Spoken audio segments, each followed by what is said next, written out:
The maesters of the Cerebran, College of the Psionic Arts, have long proposed meaningful restrictions to the use of psychic powers. And while psychic criminals are hunted just like wizards who use defiling magic, the high patricians of Balic, the great lawmakers of the city, are incredibly powerful scions who preach that the will and the way are inherent to all living creatures. Their use is a basic right necessary for survival. And so in Balic, you learn young that you have to wear your secrets like armor. You never know who is listening to what you say or to what you think. But keeping secrets is a very lonely way to live, and even secrets with the best intentions become heavy as we get older. It's in our nature to want to unburden ourselves, to connect with other people, to have friends who know us for who we truly are. But not everyone who smiles at you is your friend. And there is no secret that has ever been whispered that time, when it is ready, will not reveal. In the Arena District of Balic, a neighborhood under the watch and protection of Praetor Rysar, stands the great gate of the city. Few who were born in Balic ever leave their home, afraid of the monsters and murderers who wait in the dunes of the deserts out beyond. Those traveling to Balic for business, trade, or to start a better life often find themselves renting homes in the Arena District along the Road of Legions. A few blocks north of the gate, on the border of the Guilders District, Praetor Rysar lives in a small stone home secured by rare, very rare, heavy metal locks and bars on the windows. When we last saw Rysar, he invited the teenage boy Van, a self-made wizard accused of attacking a nobleman, into his home. Van, afraid that he would disappear forever, just like so many other wizards, accepted.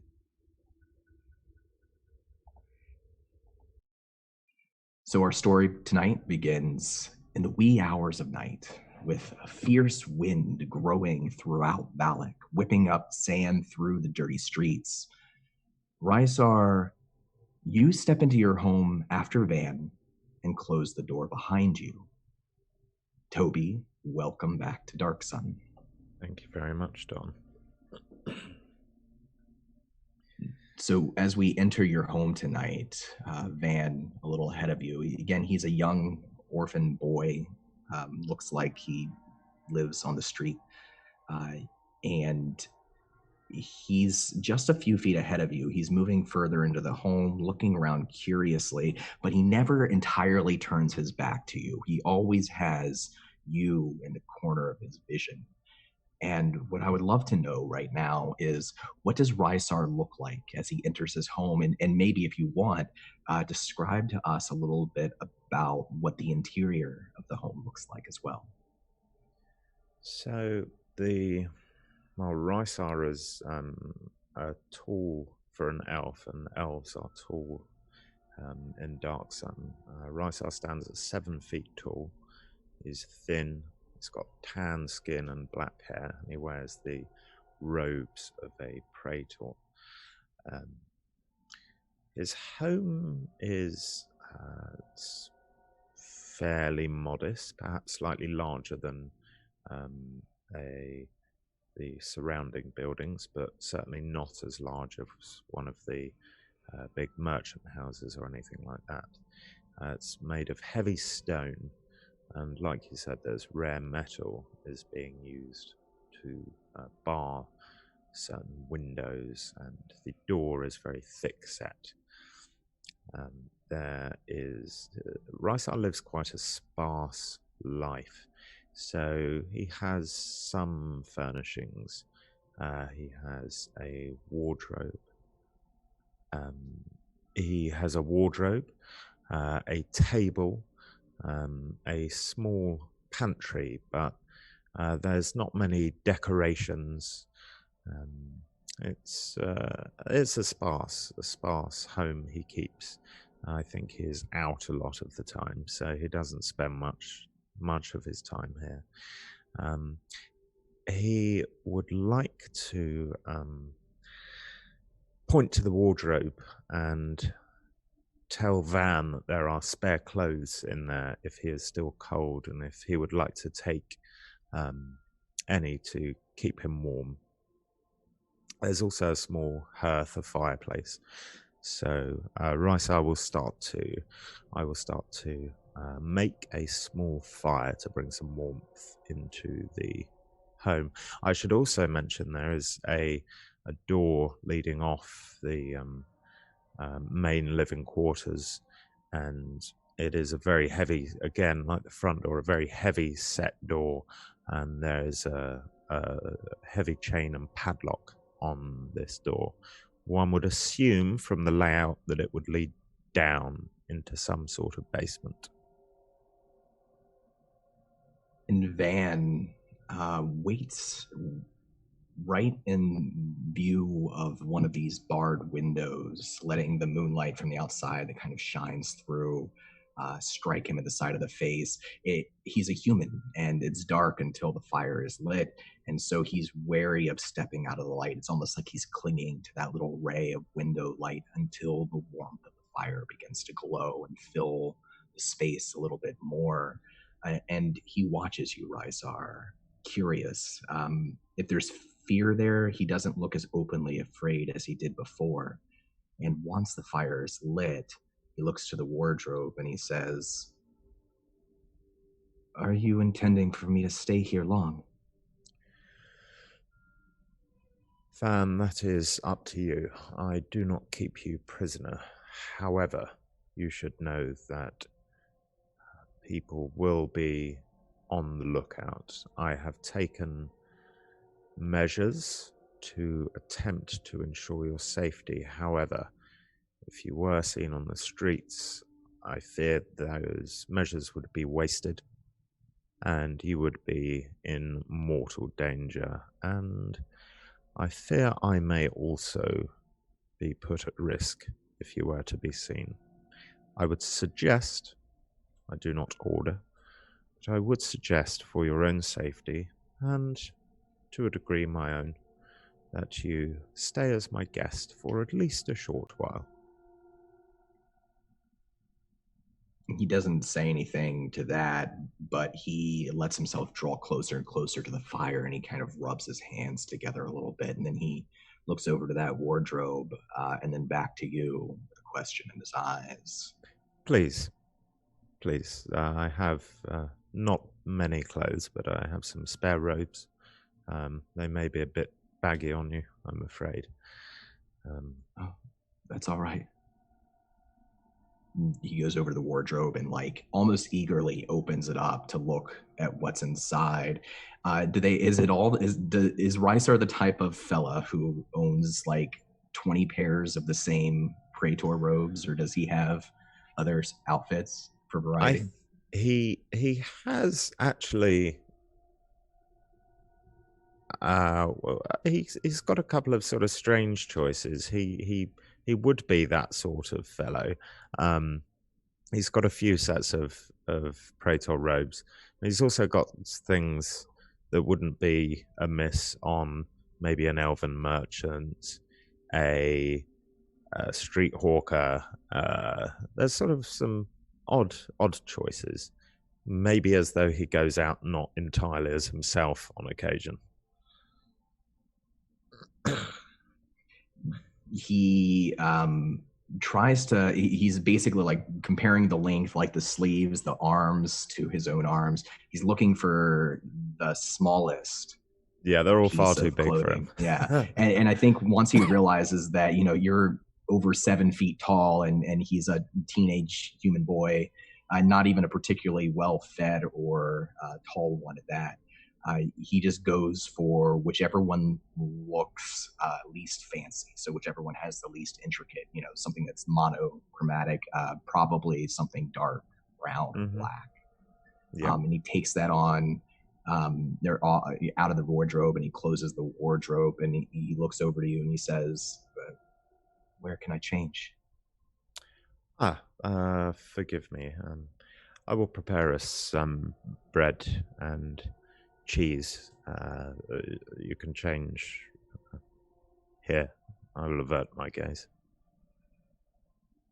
And I go into the small pantry and start cutting some bread. And you don't hear anything for a moment, a couple of moments until you start cutting the bread, and then you can hear just a little bit of noise from the outside, the creaking of his feet against the floorboards as he changes. And he enters a moment later with just a wad of his rags in his hands. He says, should I toss these or get rid of them? Should I hold on to them? It might be best if you dispose of them. Feel free to use the fire. Thank And you. I offer him some bread and cheese and some meat. And he accepts it in one hand, and he's got the clothes wadded up under his arm, and he goes back out over to the fire and he throws the clothes in the fire and just kind of crouches down on his knees, making his body small, and he hungrily eats the cheese and bread, still always keeping you in the corner of his eyes. And after he swallows a big bite, he finally pipes up again and says, I don't understand why you're doing this.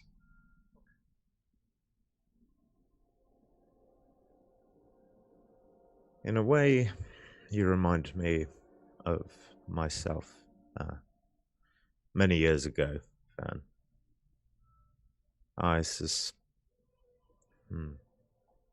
What you said about the patrician attempting to force you into the gladiatorial pits it had a ring of truth to me. I did not wish to see you caught by some petty politician and taken advantage of and perhaps killed. Tell me of yourself. I'm interested to know who my guest is.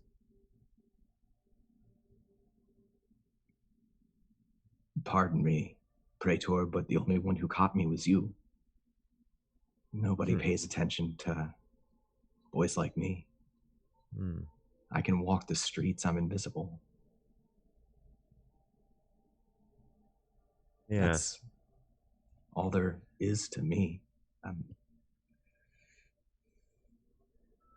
I think we both know that's not entirely true. You have a beautiful garden, or did have a beautiful garden in a tower in town. You are a spellcaster. These things do not come from nowhere. I think you are quite special in many ways, Van. How did you come across these secrets of arcane knowledge? How did you cultivate your garden? These are all things I find very interesting.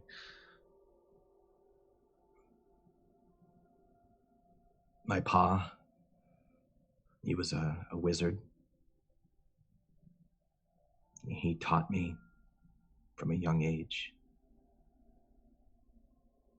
And then they took him. I never saw him again. The Praetors? Yeah, the Praetors. Wow. As to the garden, I wish I could tell you, but I don't know. I've tried to. Sometimes my magic does what all magic does. Takes from the land. And sometimes things grow. I've tried it as many ways as I can think of, and I don't know why that is. So your magic, rather than destroying creates. Sometimes. Curiouser and curiouser.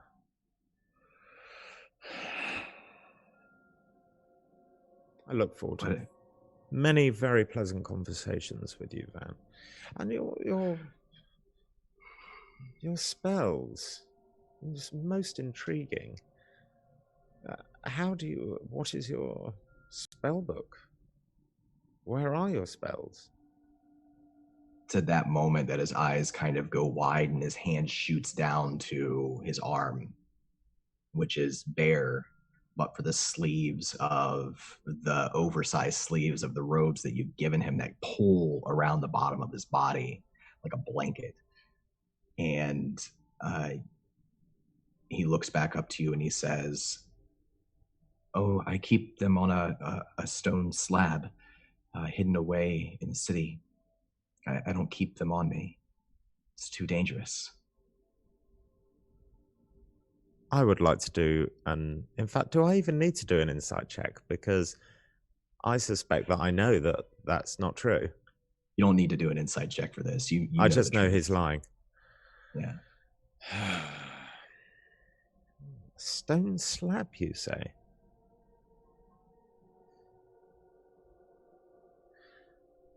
It's very rude to lie to your host, Van.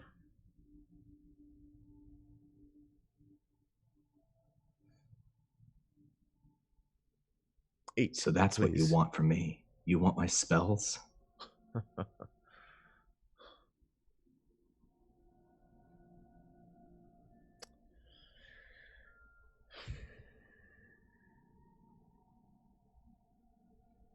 I'm not sure what I want from you, Van.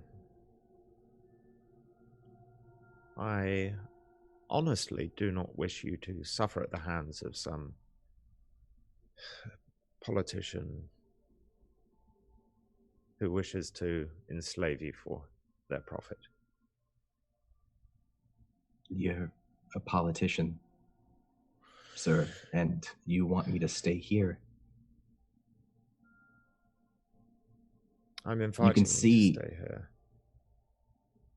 As you have this back and forth, you can see there's almost a little bit of a smile. Just like it's that kind of punchy attitude of a teenager is there on his face, just a little bit.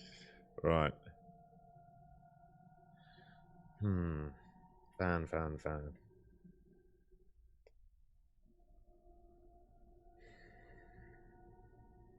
Tell me about your spells. Where do you learn them? Your father taught you some. Do you have a teacher now? I don't. Only spells I know are his. Some of them I understand, some of them I don't. He wasn't nothing special, but he wasn't safe. That's why he got caught. Perhaps I know someone who could teach you, Van. But we have to trust each other. You've already lied to me once. I'm not sure if I can.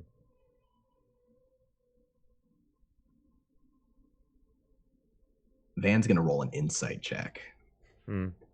Because not even Don knows if Rysar is telling the truth or not. With a 13 versus either passive persuasion or passive deception. You don't have to tell me which. So I'm not. That's 10. I'm not 10 plus. Actually lying. Okay. I do know someone who could teach him, and he has lied to me. So yeah, I mean, I think I'm not going to resist that. Okay. And yeah, I guess he gets that I'm not actually bullshitting. It's okay. So yeah, he looks suspicious for a moment, and then he stands up by the fire so that the angle of his shadow changes and stretches across the floor. He says, "Well, I'd like to learn, but I can't stay here. Not all the time. There's kids I help get food to, that I look after. Friends, family. And they need me."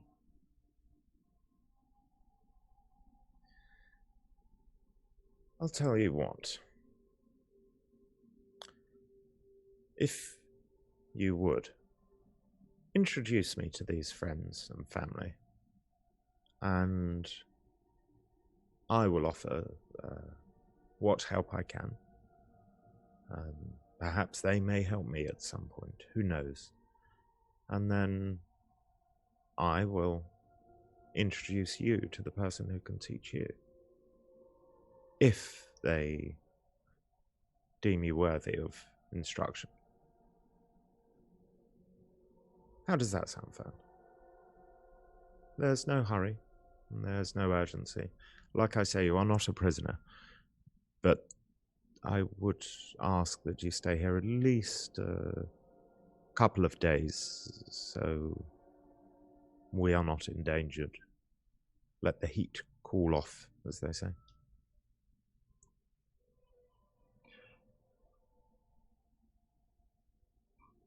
Let me go to my friends. I should ask them before I introduce them to a praetor. Otherwise, they won't trust me anymore. They won't trust you. You're a praetor. I understand. I can come back. Will you do me the favor of staying here for at least a night, and maybe leave tomorrow evening?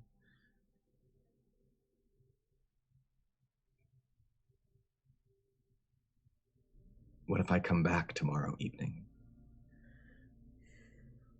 Are you able to use your magics or anything else to disguise yourself? I simply do not wish to endanger us. I do not wish to endanger you, nor myself. I must admit there is a certain amount of self-interest at play here. I can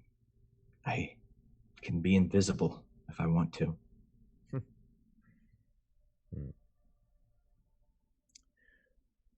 Very well.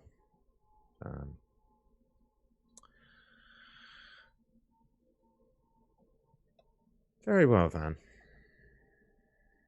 Here, Thank you. one moment.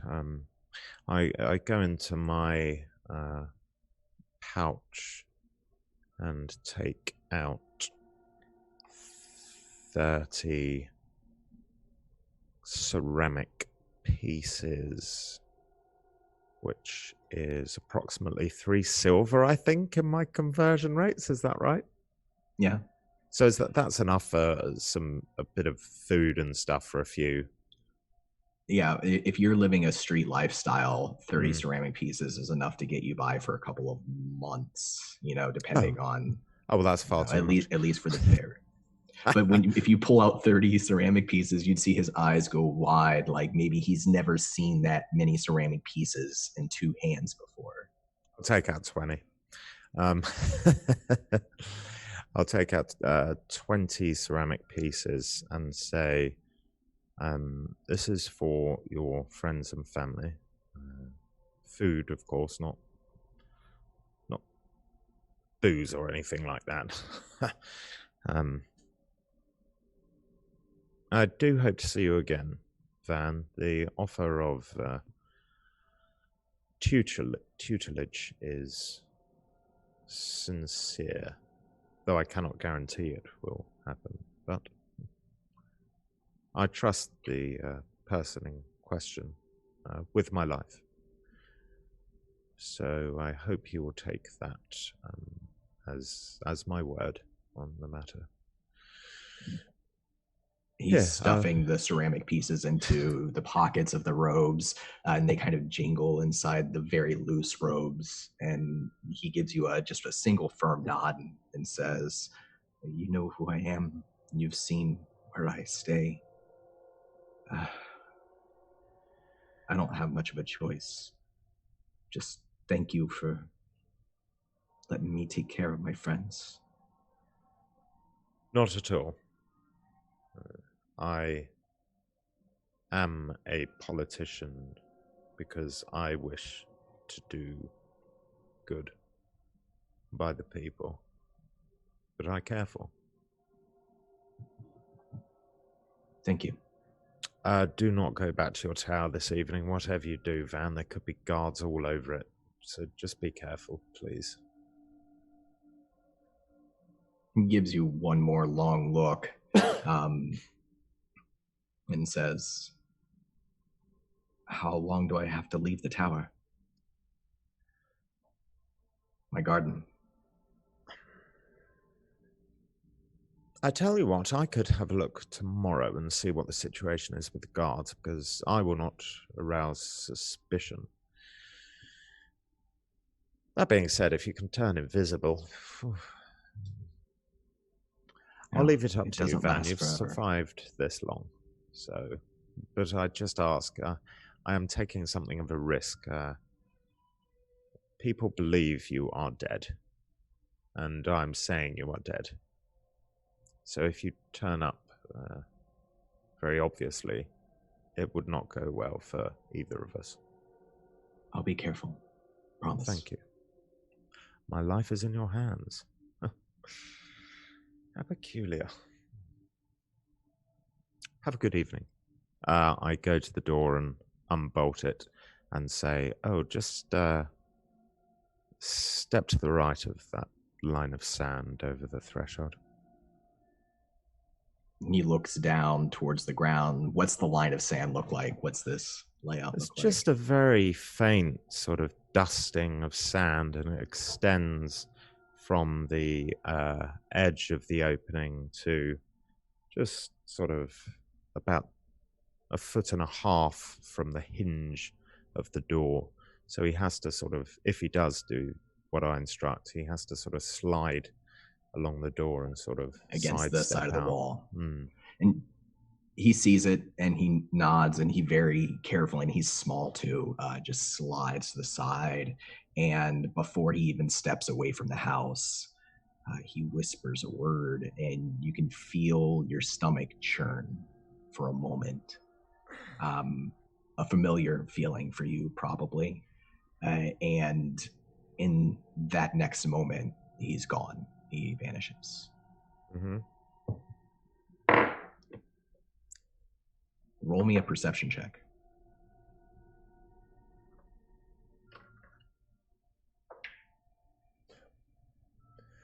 I'm just going to guess it. No, it's a 5 on the dice.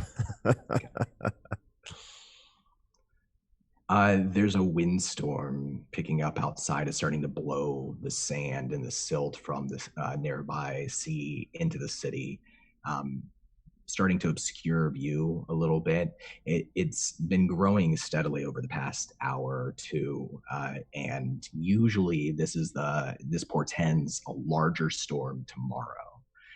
The streets out where you live are bare, because you live on the border of the arena and the Guilders district. The Guilders district being where most of the people in Balic work. It's it's the people who work with their hands and wake up early. The streets are quiet. Any lights and windows are snuffed.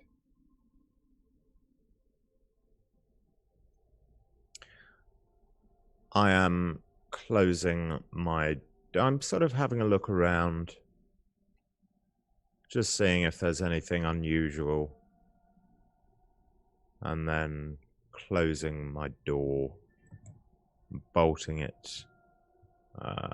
What sort of time of the evening is it? Is it after dark or is it dusk? Oh yeah. So at this point, it's after the equivalent of midnight, right? Okay. It's pretty late. I head out. Yeah.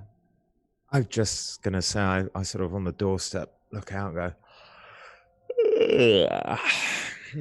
let out a yawn, and then close the door, bolt it. You step back in and draw the door closed, and your alarm immediately begins to sound in your ears, your magical alarm, and that door catches. It doesn't shut. It's being pulled by the other side. So it's being, so it opens outwards or inwards? Mm-hmm. So it opens outwards and something I imagine on the other side is pulling outwards would be more secure, right? Yeah, probably. So yeah. So I think it opens outwards, yeah. Okay. And you can feel something pulling on the other side. Can I see anything out there? Do you allow it to open? No, absolutely not. so not at the moment. What do you do in the moment? I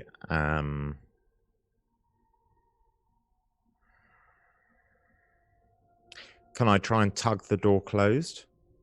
Yeah, you can make me an athletics check. It'll be an opposed athletics check.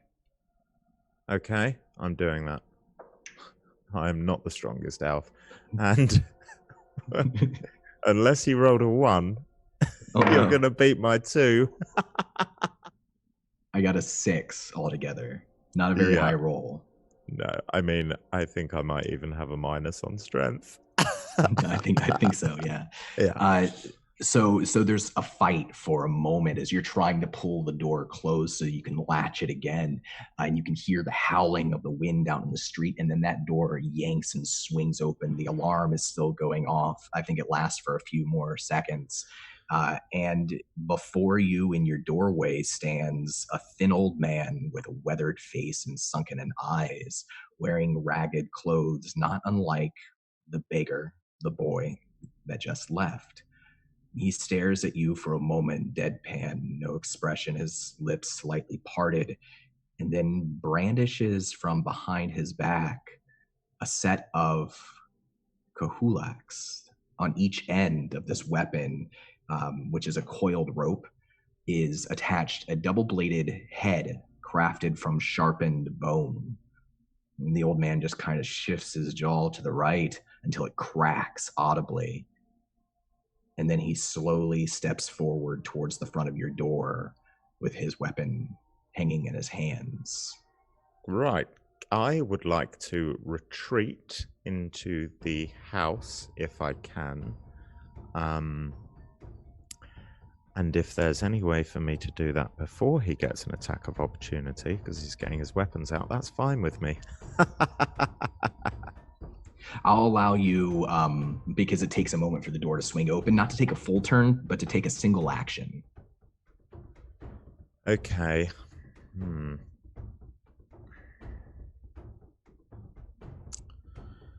I would like to, okay, so can I potentially get into the house and to my inner door going down into the basement? I'd say you could probably get to the door, but to get through the door and down to another level would be next turn. Okay. I am going to do that. All right. And do you say anything, or do you just turn and sprint?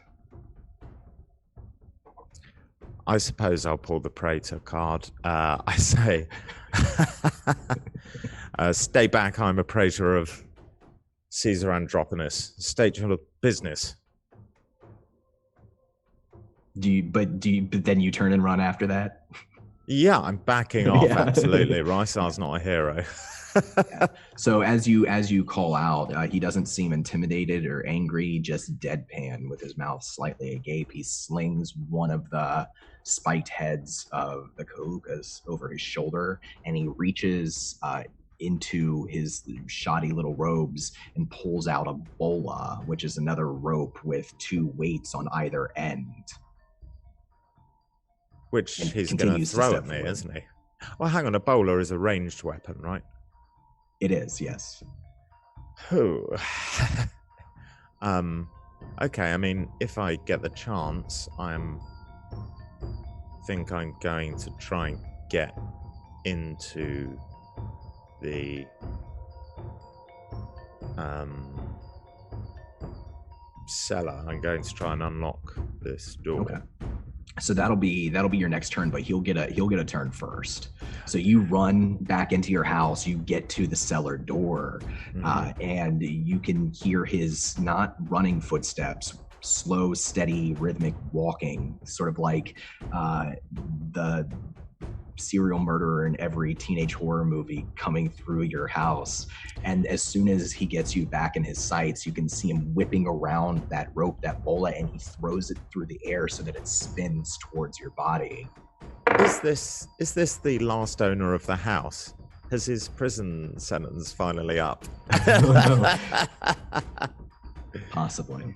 We'll see. That's going to be 19.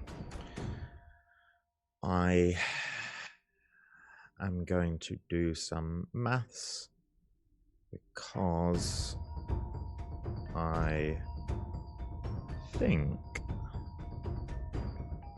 Sorry, I'm just trying to find my... Right. Sorry, this is going to take 30 seconds or so. Let's see here. Are you doing shield math? I absolutely am, yes. So let's see. Your armor class right now is... I'm doing shield. Shield. It knocks it up to 20, right? Yeah. Yeah.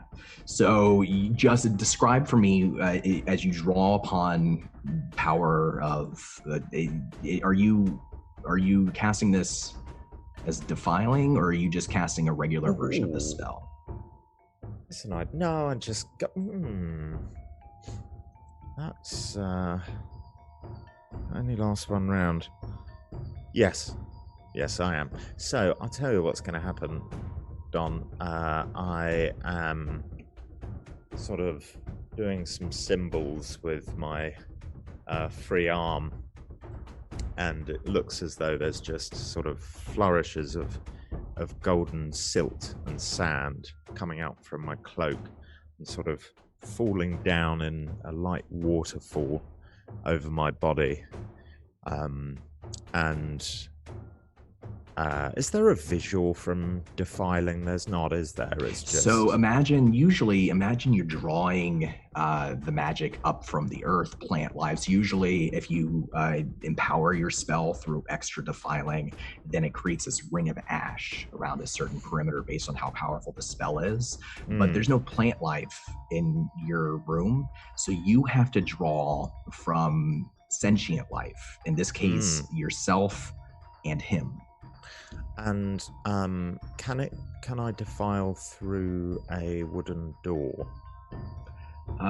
So with a level 1 spell, it's like it's a short range. It's only 5 foot, isn't it? Okay. So, yes, I'm gonna go for me and him. Okay. Go ahead and make me a Constitution saving throw, and he'll do the same. Okay.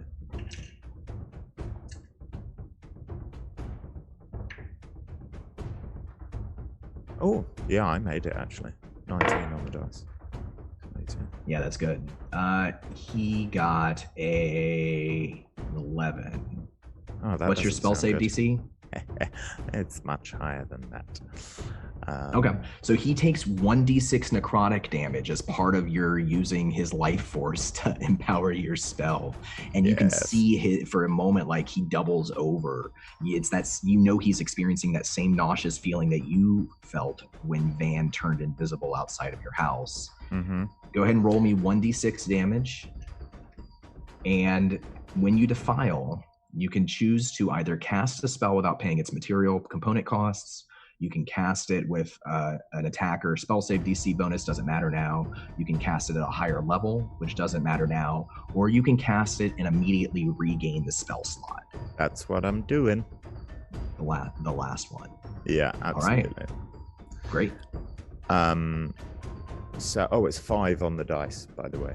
for the necrotic damage. Yeah, so and that shield comes up and the bola just catches in the silt that's swirling around the air and then falls to the side. And as he stands back up, still looking a little unsteady on his feet, he grabs the kahulax over his shoulder, off of his shoulder, and he begins to twirl them around with both of the axe heads of the ropes starting to swirl. But that's the end of his turn. It's your turn now. I'm going to use my action to open the lock on the door, which I'm sort of standing against, and flee down the stairs, which I know to be there, into the darkness. All right. Are you doing anything? Are you hiding? Are you closing the door behind you? What's the plan here? I am going to... I guess close the door behind me, even though it won't lock, just to give me a bit of time, and so he won't know where I am when he pursues me, because I assume he will. He's not just after my famous bread and cheese. Anything else you want to do in your turn? You have an action. You could ready an action. I will ready a firebolt. Okay. To do in his face as soon as he opens the door. And you have the sort of elvish dark vision and dark sun. It's not that you can see brightly, it's that you can see like shades of gray, right? So within a certain range, it's still dark, but you can make out differences in texture just enough that you can see when somebody comes down. And you hear on his turn that silt, the sound of like swirling sand filter through the door, like it's trickling in from above and then up into the air, much like your spell did. And then he materializes from that sand, his kahulax in hand. Ooh, I want to spell. You have an opportunity attack here. Okay, is that my prepared spell? My the firebolt, or is it just I can hit him, or what? Yeah, so you get to make an attack here. I whack him with your firebolt. Oh, yes, good. That's much better. I do that. No, that's not great. That is 12. So that would actually hit. He spends his reaction, though. So as that firebolt goes out towards him, as soon as he materializes, he raises a hand, and you see a purple halo circle around his head momentarily, and that fireball catches in the air, and he uses his reaction for a psionic ability, and that firebolt turns back on you and fires back in your own direction. You get to make an attack roll against yourself here. Yay! I can't use the 12 now. Please don't be a 20. Please don't be a 20. Oh my god, it's a 19. I definitely hit myself. All right, so that's 1d10 damage. It's only 3 fire damage. So your own spell like burns into your shoulder and blows past you. It's quite a lot. Yeah. What were you saying? I thought it was a 1, but it's a 7. Oh, I rolled it. It's a 3. Oh, you roll it. Sorry. Oh, yeah. Cool. How much? Just 3 fire damage. Oh, good.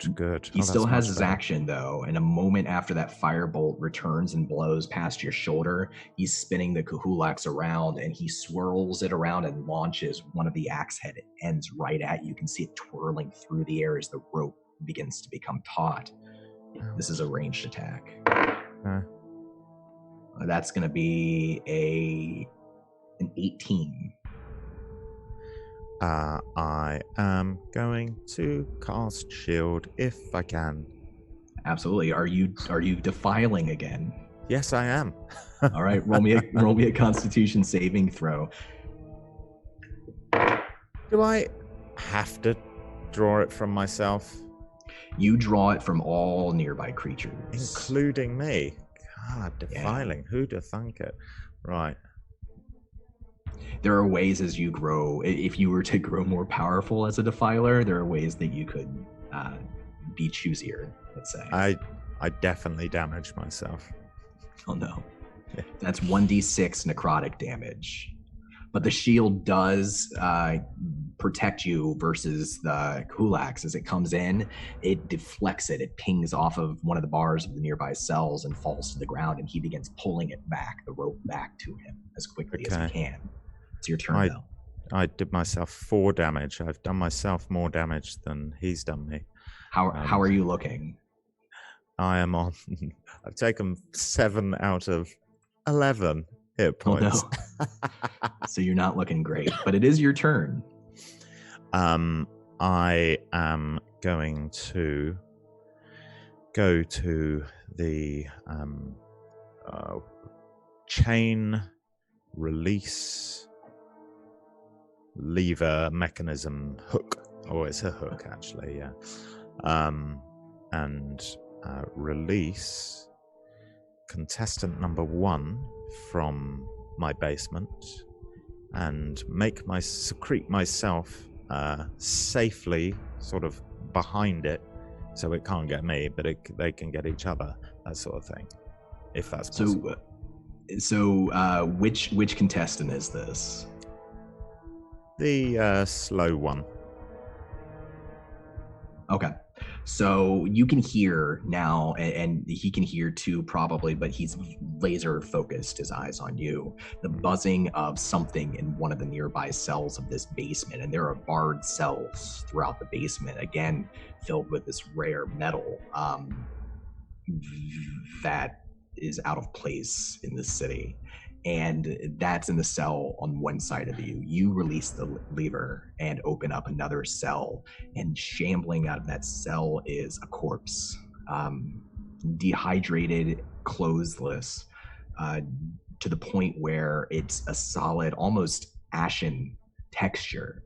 And that corpse stumbles out of the door, it turns down this little corridor and stretches out its hands and begins to stumble forward towards the man. Anything else you'd like to do on your turn? Saving my skin. I'm protecting myself. I am sort of hiding from... I'm hiding from everyone, basically. Roll me a stealth check. Use your action to go ahead and see how stealthy you can be. 15 on the dice. Okay. So it's not that there's a lot of places to hide here, but you can make yourself small and unnoticeable, and definitely less of a target for this, what you know is a salt mummy that's come out of one of the cells and is now shambling towards the other man. Mm-hmm. And I know my cellar of horrors as well, I mean. Yeah, you've thought about this probably. Oh, many times.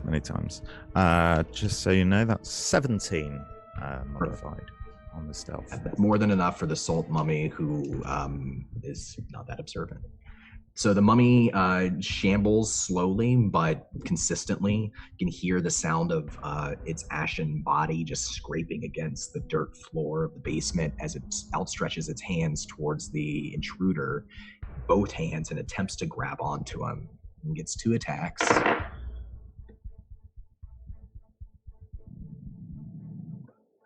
They're both going to be hits.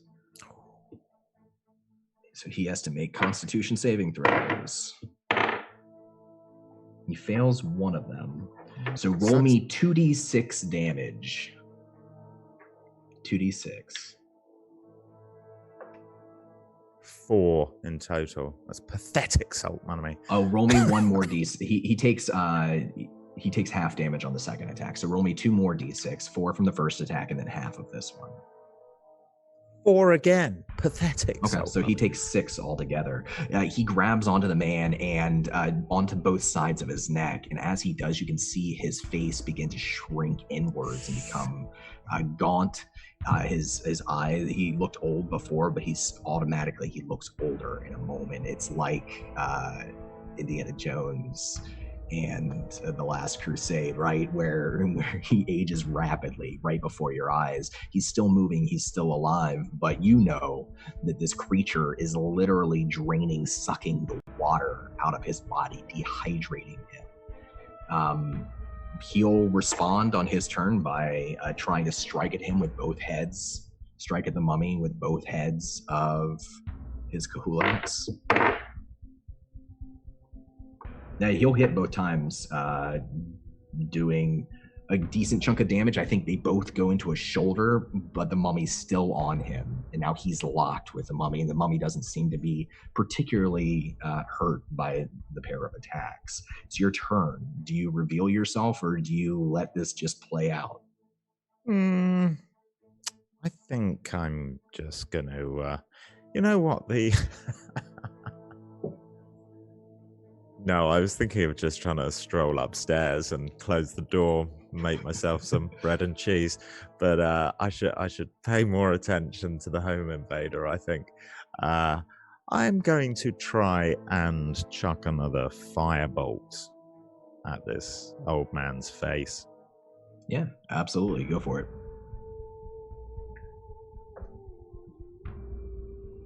Nope. That is a miss. It's a 2 on the dice, so 6, okay. I think.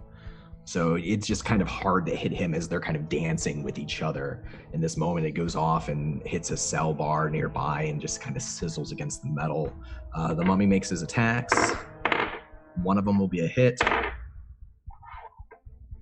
Constitution save fails, so 2d6 more necrotic damage. Yeah. 5.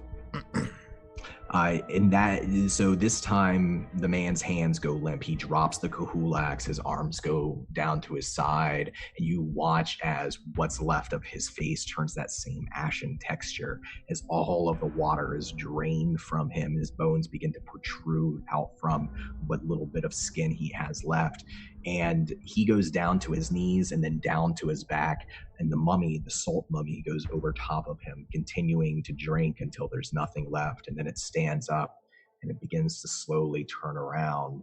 I'm getting idly on its chain. I want to get that beast back in its pen. It's had its feeding time. Fun's over. So yeah. Yeah. I'm pulling on the chain. I want to know this because I don't know about this about Rysar. Has he ever fed anyone to the salt mummy before? Is this a first? It's not a first, no. It's not a first, okay. It hasn't happened a lot, so it's still enough to be really... But he has a system. Yeah, but it's still quite sort of intriguing. Every time it's like, God, that's disgusting. But also, weirdly, it makes him quite thirsty. Please make me your choice of an acrobatics, athletics, or stealth check. Stealth. Oh. It's a dirty 20. Okay. So yeah, things go as planned. The salt mummy is slow, even a little slower after feeding, and you pull it back into its cell and then sneak around it. It does move its arms and start to come after you until you get that cell closed and locked again.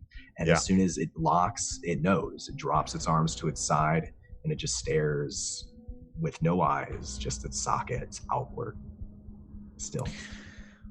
I would like to first say, good mummy, then look down at the haggard corpse, ponder it for a moment. I will pull a cloth out of one of the pockets in my robe, and it's one of the cloths that the elven tribes use if a silt storm is happening. So I'm aware when I go upstairs there may be some silt in the air. So I put that over my face and then go back upstairs. Okay. Are you taking the body with you, or are you leaving the body down below? Leaving it down below. Are you doing anything with it? Oh, I'm definitely searching it tonight, but I want to go and close the front door first. Absolutely, yeah. And you can hear as you come back upstairs, the blowing windstorm. It's picked up more. It's a little harder to see out into the street as the sand's kicking up, and the door is just rattling against its hinges since it's been left open. So as I get to the top of the stairs, I'm very much aware of my surroundings. I don't want to be surprised by another intruder. If I don't see anyone, I'm closing the basement doorway first, then going to the front door and closing that. Although I would have heard the alarm again, wouldn't I? So I feel confident no one else has come in. Yeah, the alarm hasn't gone off. Okay, so I'm closing the front door. Okay. Maybe a little peek out as I close it. Absolutely, yes. Yeah. And you don't see anything besides that windstorm and a quiet, dead street outside. Okay. Close it, lock it. There's no one in my house that I can see. Roll me a perception check.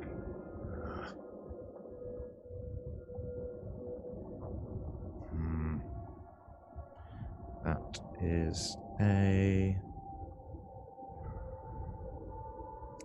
14.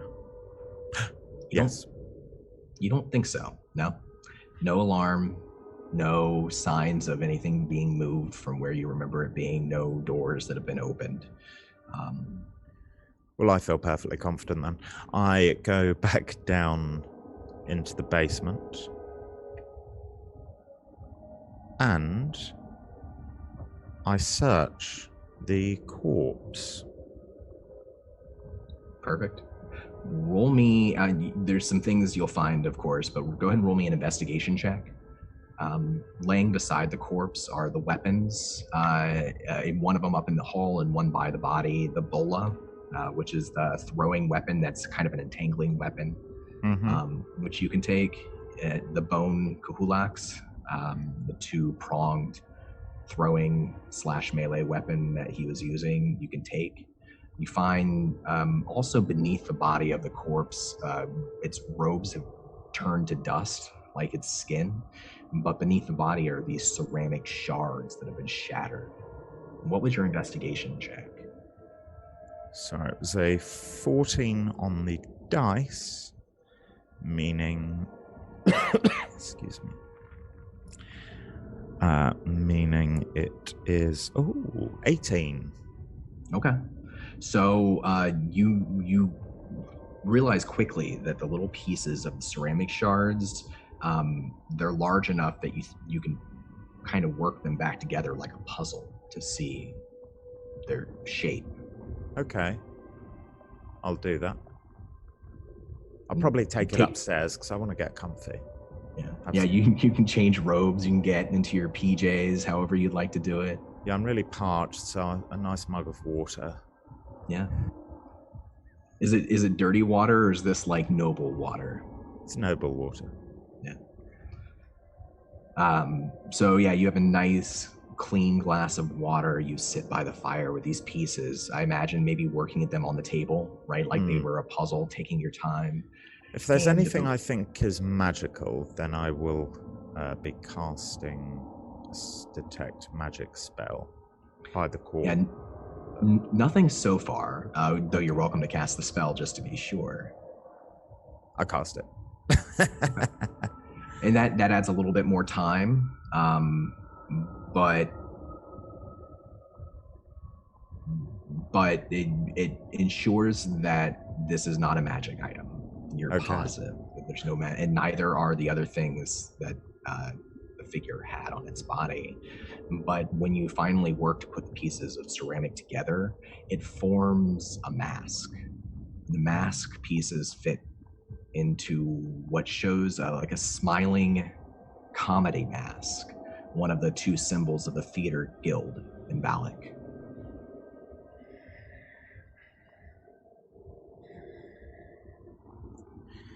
Okay. I am going to want to rest for the night. I'm going to want to bed down, and I'm going to want to continue investigating this tomorrow. because I've had quite a long day. Is there anything else Rysar does before he turns in for the night?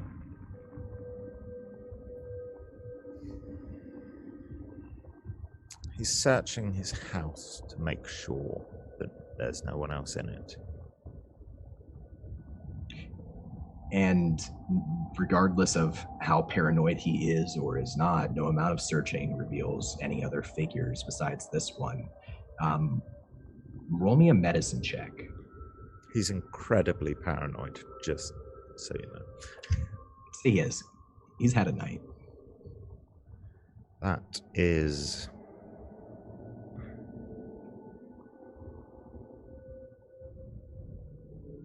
7. Yeah, no intruders, nothing else that you can discern is unusual. You have the mask there on the table, put together, kind of pieced and held together where you left it. But that's the old man's definitely dead, right?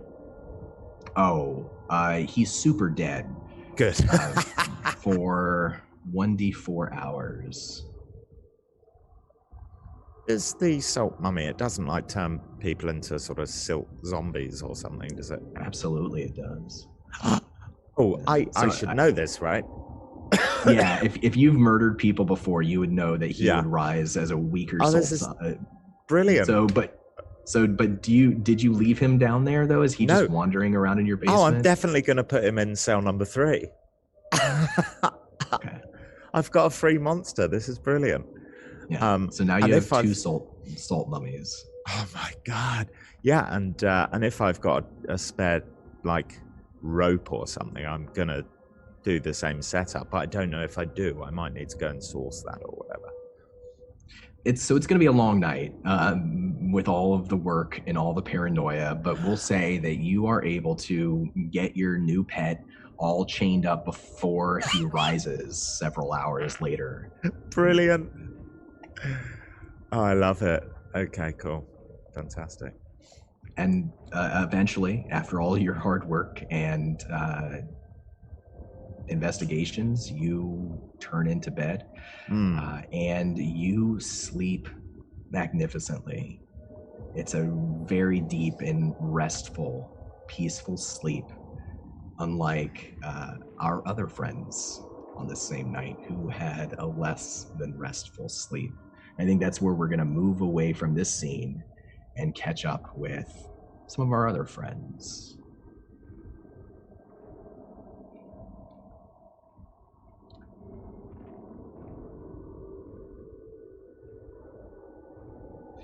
So the hours pass and day dawns over the city of Balic, but the great dark sun is blurry in the sky, obscured behind a veil of whipping windstorms that blanket the city. It's a quiet day. In the city, market stalls are shuttered, and folks are staying home as much as they can, as much as their schedules will allow them to avoid the worst of the storm. Merula, you wake up from a vision, something else, your dream, your trip to a strange jungle, an island far, far to the northeast. And when you wake up, it's a little bit with a start. Much the way that you left your body, you return. And the first thing that greets your vision is moody gray light that spills in through your bedroom window.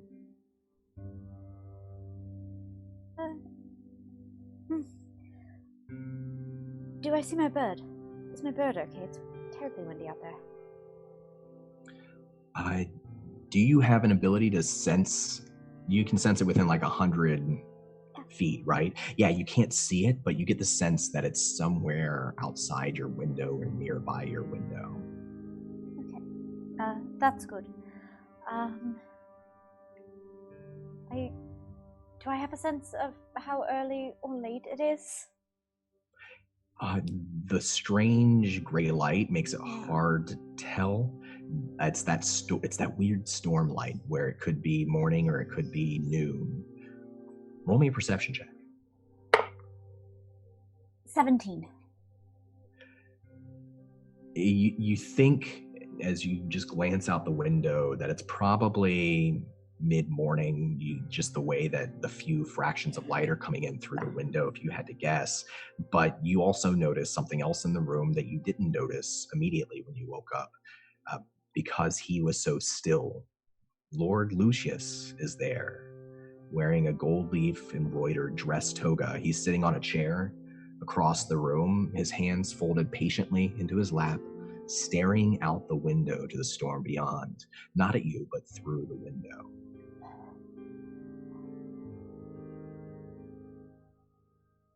When you notice a predator very, very close by and you didn't expect it, all of a sudden your movements become very slow and very still.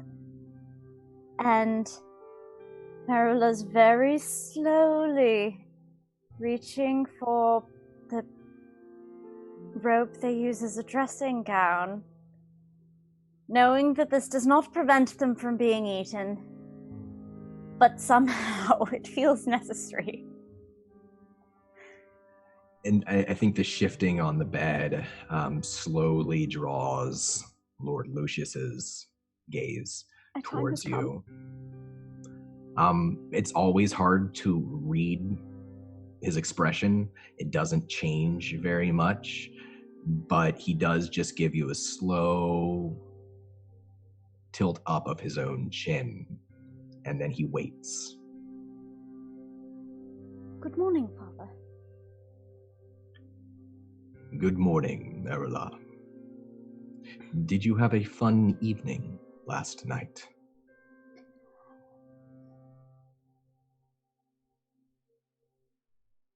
No?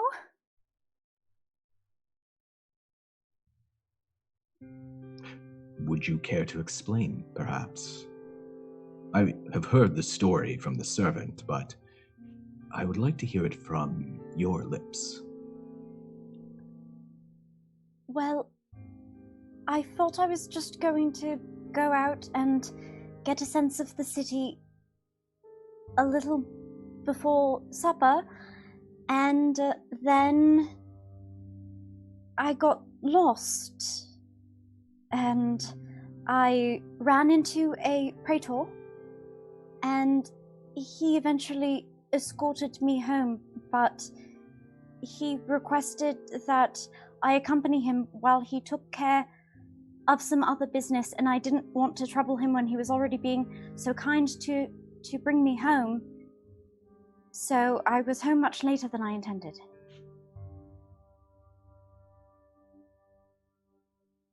And is that everything?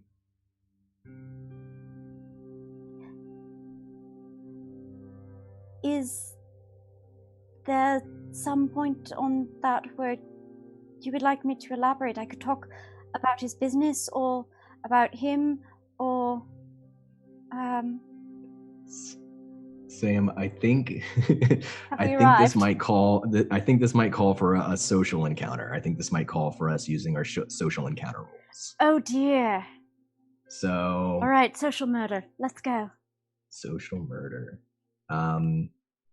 So for folks who are watching who haven't seen us do this before, which we've only done, I think, one other time so far, we have a system for social encounters. It works much like combat encounters. We'll kind of go through it as we play. It has actions and bonus actions. And your poise is basically your character's hit points and armor class in one. So as your poise is lowered during a social encounter, it's like your hit points and your armor class are being lowered at the same time. I'm going to let you go first because he's sort of put the expectation on Merula that they will say what they have to say. And you get to choose in either order a bonus action and an action that you think supports her action and objective here. The action, yes. Yeah. Well, I think that was absolutely the smoothest as Merula can possibly fast talk someone.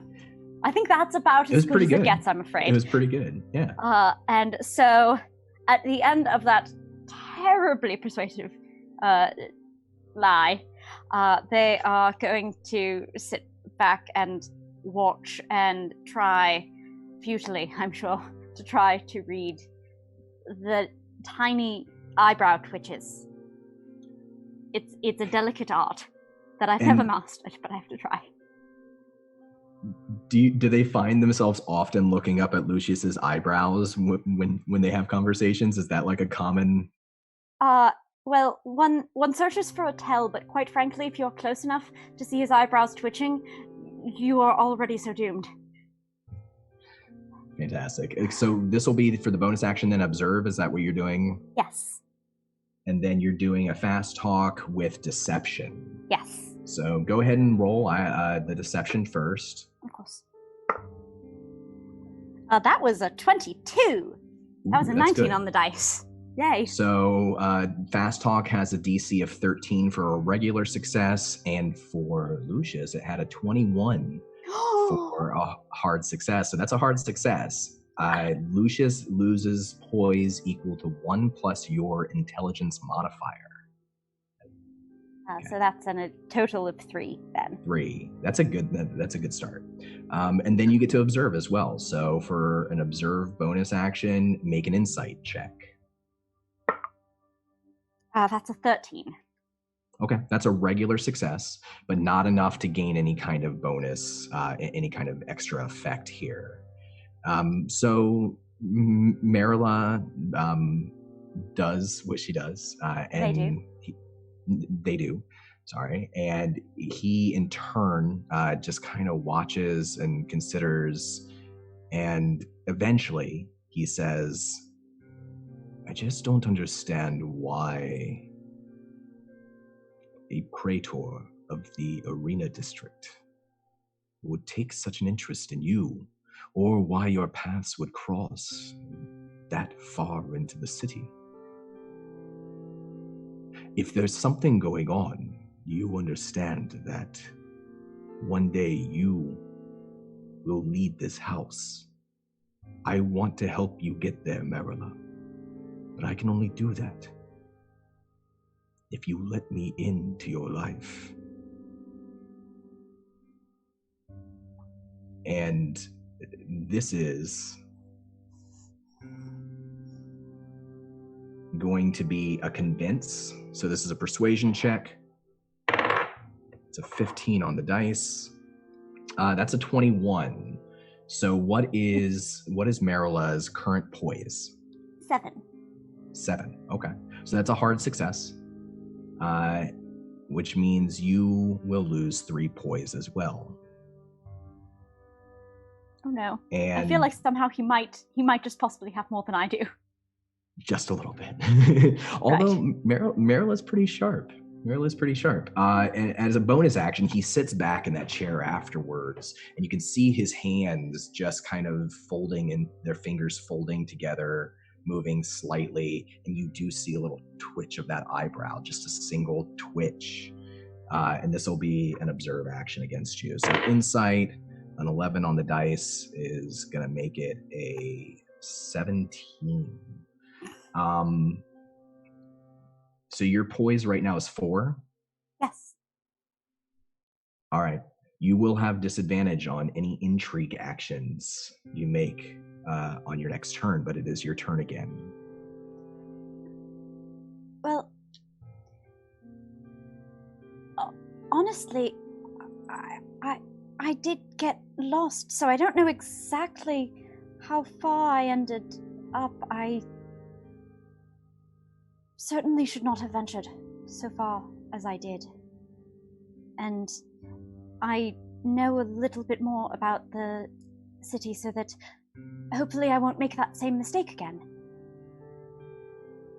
Ideally, I should learn from each mistake that I make and do better. And so long as I do, then I will be better. But so far as the praetor was concerned,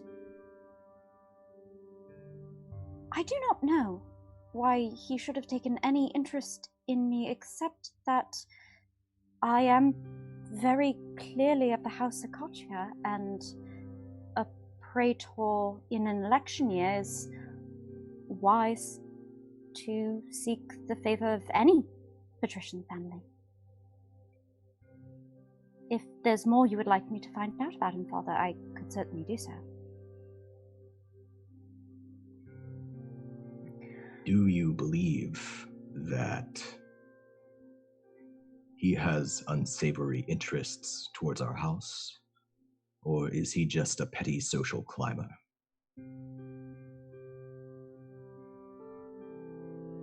I certainly sensed much ambition in him, but in one evening alone, I don't know enough about our designs, any designs he might have against our house. It was enough for me to be interested to follow, though. I thought, on the whole, it might be a good idea to follow my instincts, and thereby to develop them, that I might not be easily fooled by any other politicians or praetors, such as the praetor of social welfare, who tried to move and curry my favor the other day. All right, you can see that he's starting to churn your words over, considering that they might actually be the truth. Go ahead and tell me what actions you're taking here, and give me your rolls. I think that this is a convince action, Okay. because this is the much more truthful part. Mm-hmm. Absolutely. And furthermore, it is toward now a specific agenda of, do you want me to follow him? Because he's so suspicious. And then they can do what they want to already do, and with their father's blessing. All right, so that convince will be a persuasion check versus DC 11. At DC 11, disadvantage. This is fine.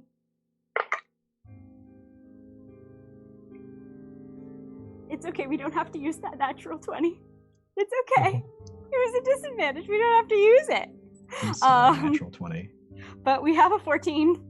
That's good. That's good. It's not a hard success. That would have been a 16, but their poise is reduced by 1. Yes. And you have a bonus action. From there, I'm going to sit back, having pretty much, I think, said my piece, and just try to steel myself for whatever that outcome might be, and I'm going to take a recover with Excellent. an intelligence saving throw. Perfect, yeah. And that is 19 total. 19 total. So recover is a bonus action. You make it's saving throw. You chose intelligence instead of wisdom or charisma. You divide your result by 10, rounding down, and regain that much poise up to your maximum. So you regain 1 poise. I was this close. This close. Very close. 1 poise. All right. To recover. I'm at 5 poise. You sit back and he scratches his smooth jaw. What does that mean? Thinking. He stands up slowly from the chair and he looks back towards the window. He walks over to that window. And then he turns swiftly on his heels towards you, and his eyes go back down to where you are, kind of on the bed. And one of his hands grips the windowsill so tightly you can hear the wood creak a bit, not splinter, but threaten to splinter. And he simply says, if we take action or go spying on a praetor and it turns out that you're lying, you would be putting all of House Akasha in danger. And I could never accept that. So be certain that you're not forgetting anything. And this is going to be an intimidation. Yes, it is. That's 13 on the dice, so that's going to be a 14. The DC is 11, and what's your poise right now? 5? 5. Or 4? 5. So that's not enough for a hard success. So you will lose 1 poise. All right, I'm back to 4. And it's your turn.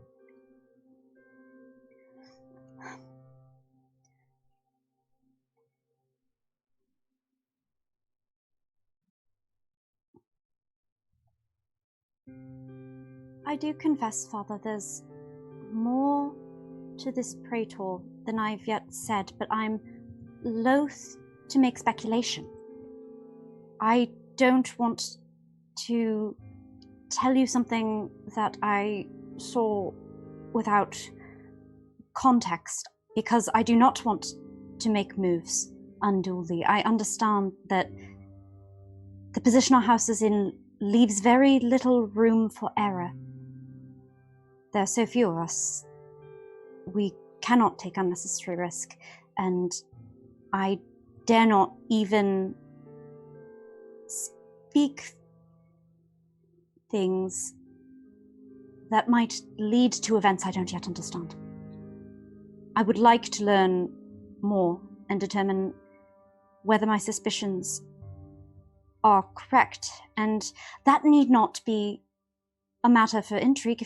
If he is truly innocent of any wrongdoing or suspicion, then I should perhaps find a mentor or an ally for our house. There's no harm merely in learning more about him.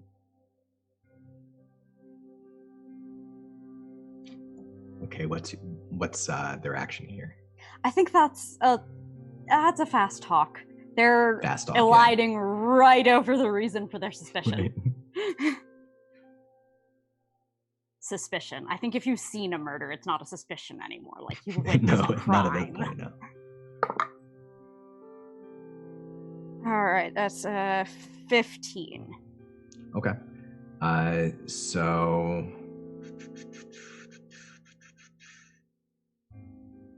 1 plus your intelligence modifier. Yes, my modifier's 2. Okay. So his hand loosens from the windowsill, and roll me an insight check. 2. Perfect. You have There's no better idea, roll. right? Yes. No idea if he believes you or not, but he does loosen his grip, and he says, "Very well. Just don't be late for supper. We keep our promises in this house." Yes, Father. And what was Merula's objective? So you've won this social encounter, this interaction, and now his disposition or his mind has changed about something. So what is Merula's objective for Lucius? I wanted his blessing in what I hoped and intended to do. There are a lot of things that he could be asking me to do right now in my training. I want to be doing what I want to do. And in so doing, serve our house. All right. So I think he walks around the bed to the door, away from the window, stops at the door, and turns around, looking down to the bed. He says, "From now until the Grand Garden Gala, you will spend twice as many hours doing your etiquette lessons and learning of politics. On your own time, you may see what you can learn about this praetor. Just be careful." Of course, Father. Absolutely, Father. Thank you, Father. And he spins around on his heels without saying goodbye, which he never does, and he walks out of the room. Did I win? With my father? I'm shooketh. I have etiquette lessons and breakfast. Oh, this is amazing. Oh, wow. This is so cool. I'm going to get ready and get breakfast and just everything. Oh, this is... So Merula goes off to their day with a new energy. I do want to know, I just want to get a brief sense. What do they think of what happened the night before that journey? It seems incredibly important whenever they are alone. But in the light of day and all of these other concerns of mundane life, those seem to shove to the forefront immediately. It's almost hard to remember something that should be so important.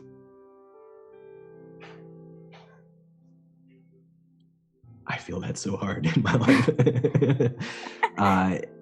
Yeah, and so Merula goes off on their day, but we're going to move away from this scene and go elsewhere to one of our other protagonists.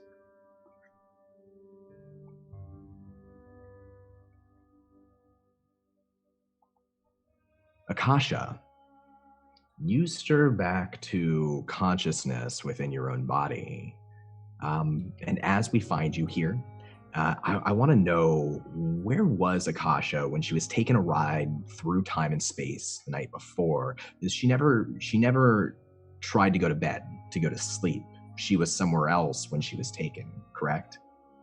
She was just in her room. Okay. And you wake up now snapping back to the same position you were in when you were in your room. And as you come to, it's quiet, it's calm day at House Sereno. From what you can hear, there are the wild winds of a fierce sandstorm outside, and you know that this means that the markets will be slow. Most of the markets, especially those that are not wealthy, will be shuttered up because they just can't sell. They can't risk their goods. You can hear movement of workers and servants going about their business within the villa. But right now, in your room, Akasha, you're alone.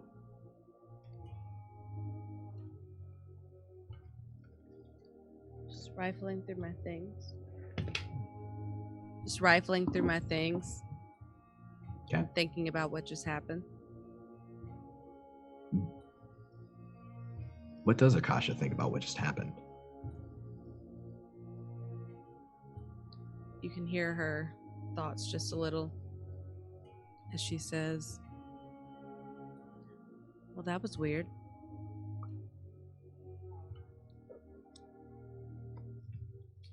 Gotta pay more attention. Was I asleep? I don't think I was asleep. I wish I could have brought that egg with me.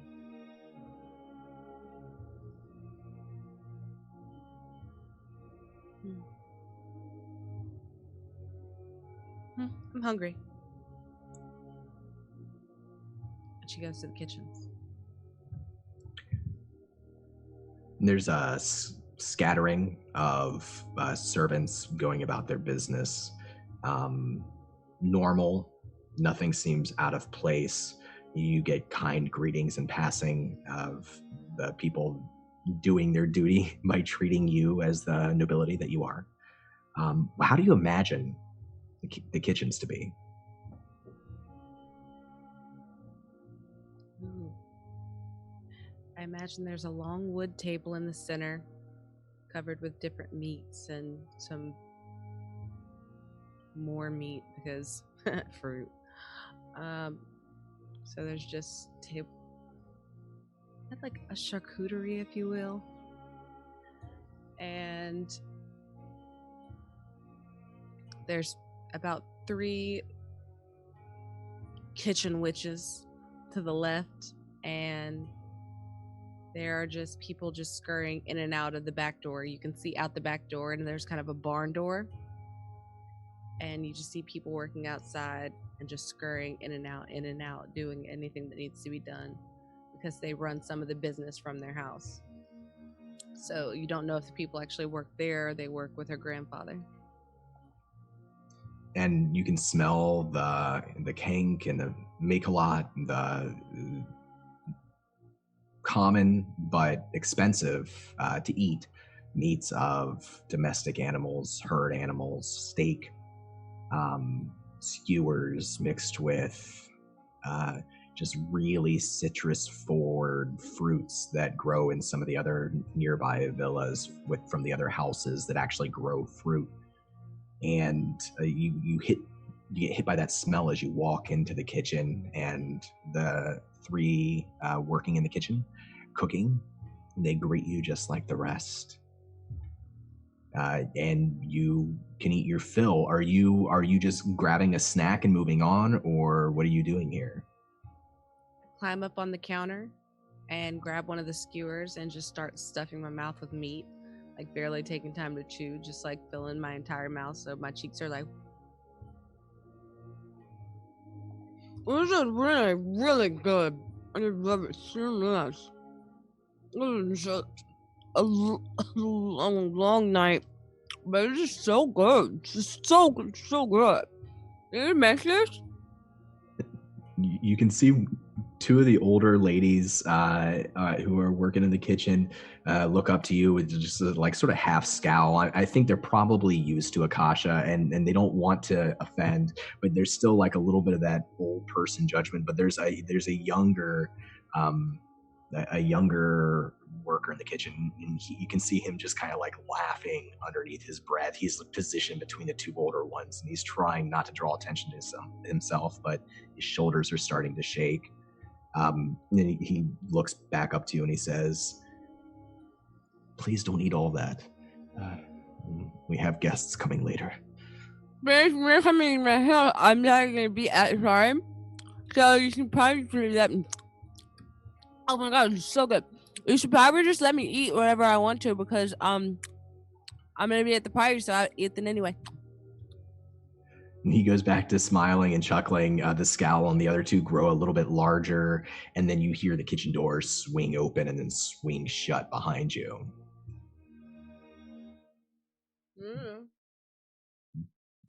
Standing behind you is Lord Atlas, your grandfather, who's just come into the kitchen. He's wearing a fresh set of robes. They look like the sort of robes that he wears when he's having business meetings. They're a little bit fancier, a little bit tighter to his body, and he's got hunched shoulders. He doesn't walk around with a cane in public, but he probably should. He's just that proud that he won't. And he's come into the kitchen, and he's giving you a cocked eyebrow as if to say, what are you doing up there on the counter? No, I just tried it. It's so good. It's so good. Try it. Eh? And he reaches out and takes one of the skewers and takes a couple of pieces off, and thank you. There you are. He offers you back up the skewer and puts the little bits of steak into his mouth. So good, right? Yeah, but yes, I hope that our guests like them as much as you. I'm sure they will. They're so tasty. How was your evening? Oh. Akasha, why don't you come down from there and have a seat? If you don't mind. But I already have a seat. You can stay up there if you like, I suppose. I'm afraid I have bad news, my dear. Can you give me good news instead?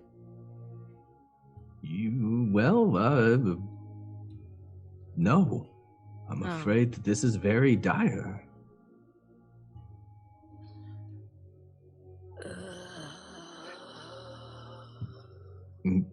He sees your expression, and he gets a little bit closer, and he tries to push himself up onto the counter, but he can't quite, so he settles back down and just leans up against it and looks up over his shoulder at you. The ship, whose name is taken from you, returned early in the morning. it will take a month, maybe longer, to repair. Such was the damage to it. Sand beast, I guess, got to the ship and they fought it off, but not without many casualties. You knew Captain Tanyan, yes? Oh no, is he alright? I'm afraid not. And neither are many of the others on the ship. It's a great blow to our trade. We don't have any other ships in our fleet that can carry as much on voyages. It's going to be much more expensive to trade with the other cities now. Oh no.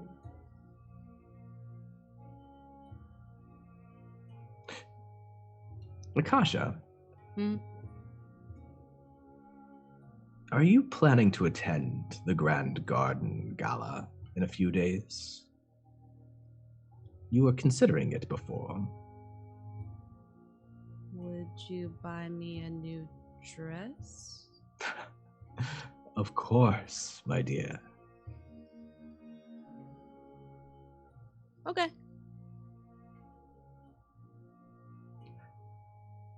It's a shame that we don't have anyone from our house representing the government. All of the other great houses, well, nearly, are well positioned. Have you ever considered, my dear, of running for office? I know the people in the district love you. I believe you would do well, and you would treat the citizens of the city kindly. Ew, no. You can see just like, it's like he's been punched in the face with disappointment.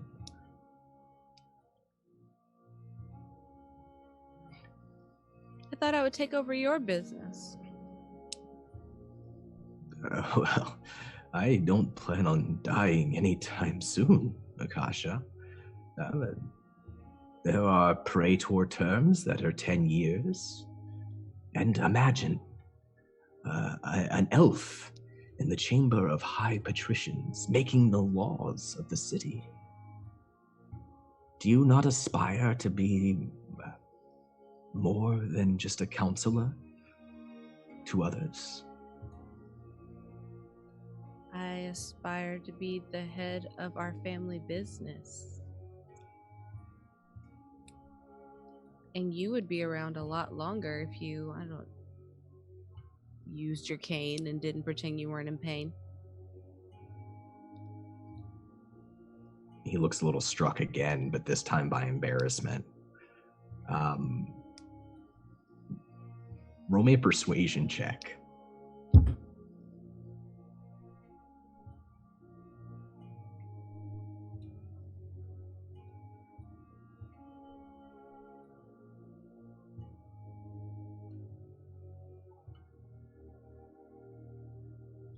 $16. That's pretty good. Thanks, level up dice. He just sort of shakes his head. Oh, my dear. You fill my life with so much joy, and my pained heart with something else. Frustration? Yeah, yes. Frustration. I get that a lot. No, I just hope you'll consider it. Of course, our lives are long, and there will be other opportunities for you to do many things in your life. I just want you to shine and make a difference. I will do this for you, grandfather, because you are my favorite person in the whole entire world, and I am yours. I will consider it. Give me a day. Of course. Take a few. In a few days' time, we'll go to the gala. Anyone who wishes to announce their intentions to run for office must do so there if they don't already hold office. So you have time, dear. So if I announced that I wanted to run, you would get me a nicer dress. I don't want you to think I'm the sort of head of house that takes bribes, but yes. Very well. He reaches over the counter and takes another full skewer and shakes it in his hands. And he says, "You're a good one. You're a good one." And so's that steak. Oh, I know.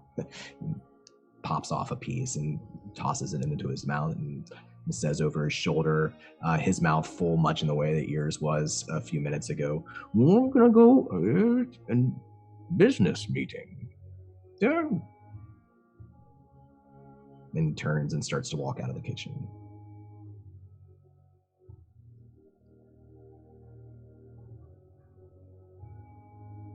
She reaches over and takes 3 more and kind of tucks them into her robe and sneaks off.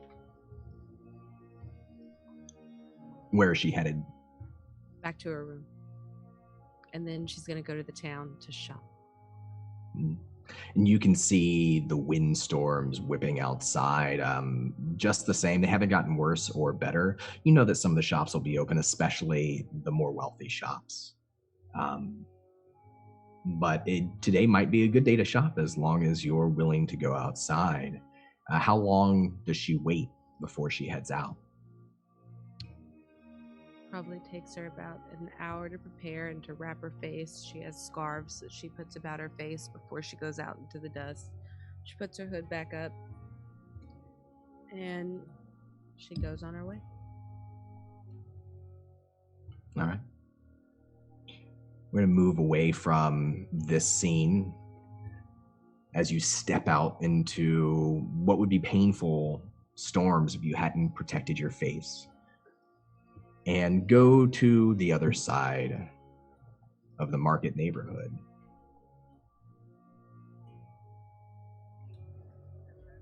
Kronqual, you wake up in a small hut in the slums of the city, a safe haven that Akasha took you to. Inside, the room is dark, but dotted with carefully tended plant life. Through a boarded up door, you can see the winds whipping outside, a storm kicking up through the streets. But despite the storm, in the slums where you are, life continues on. You see figures and domestic beasts moving through the streets. You can see them through the cracks in the door and the cracks in the wall out beyond, going about their daily business. You can smell cooking meat, and you can hear the faint music drifting from a nearby tavern through the cracks, promising a new day in the city.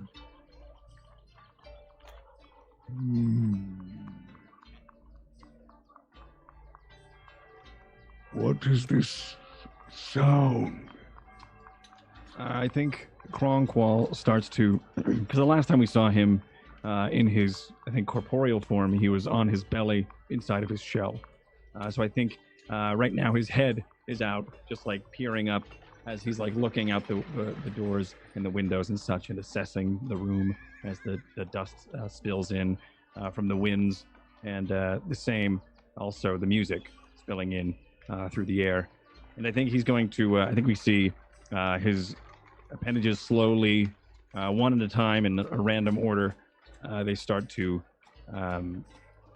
emerge from his shell as he fights to stand to his 2 legs, and he fumbles for his staff, and he props himself up into his bipedal position as he does a big stretch, and you see his neck curls back, and it lengthens to its like full 6.5 foot self, and he then like an ungodly amount of knuckles in his or cracks in his neck as he tries to shake off for a new morning. I think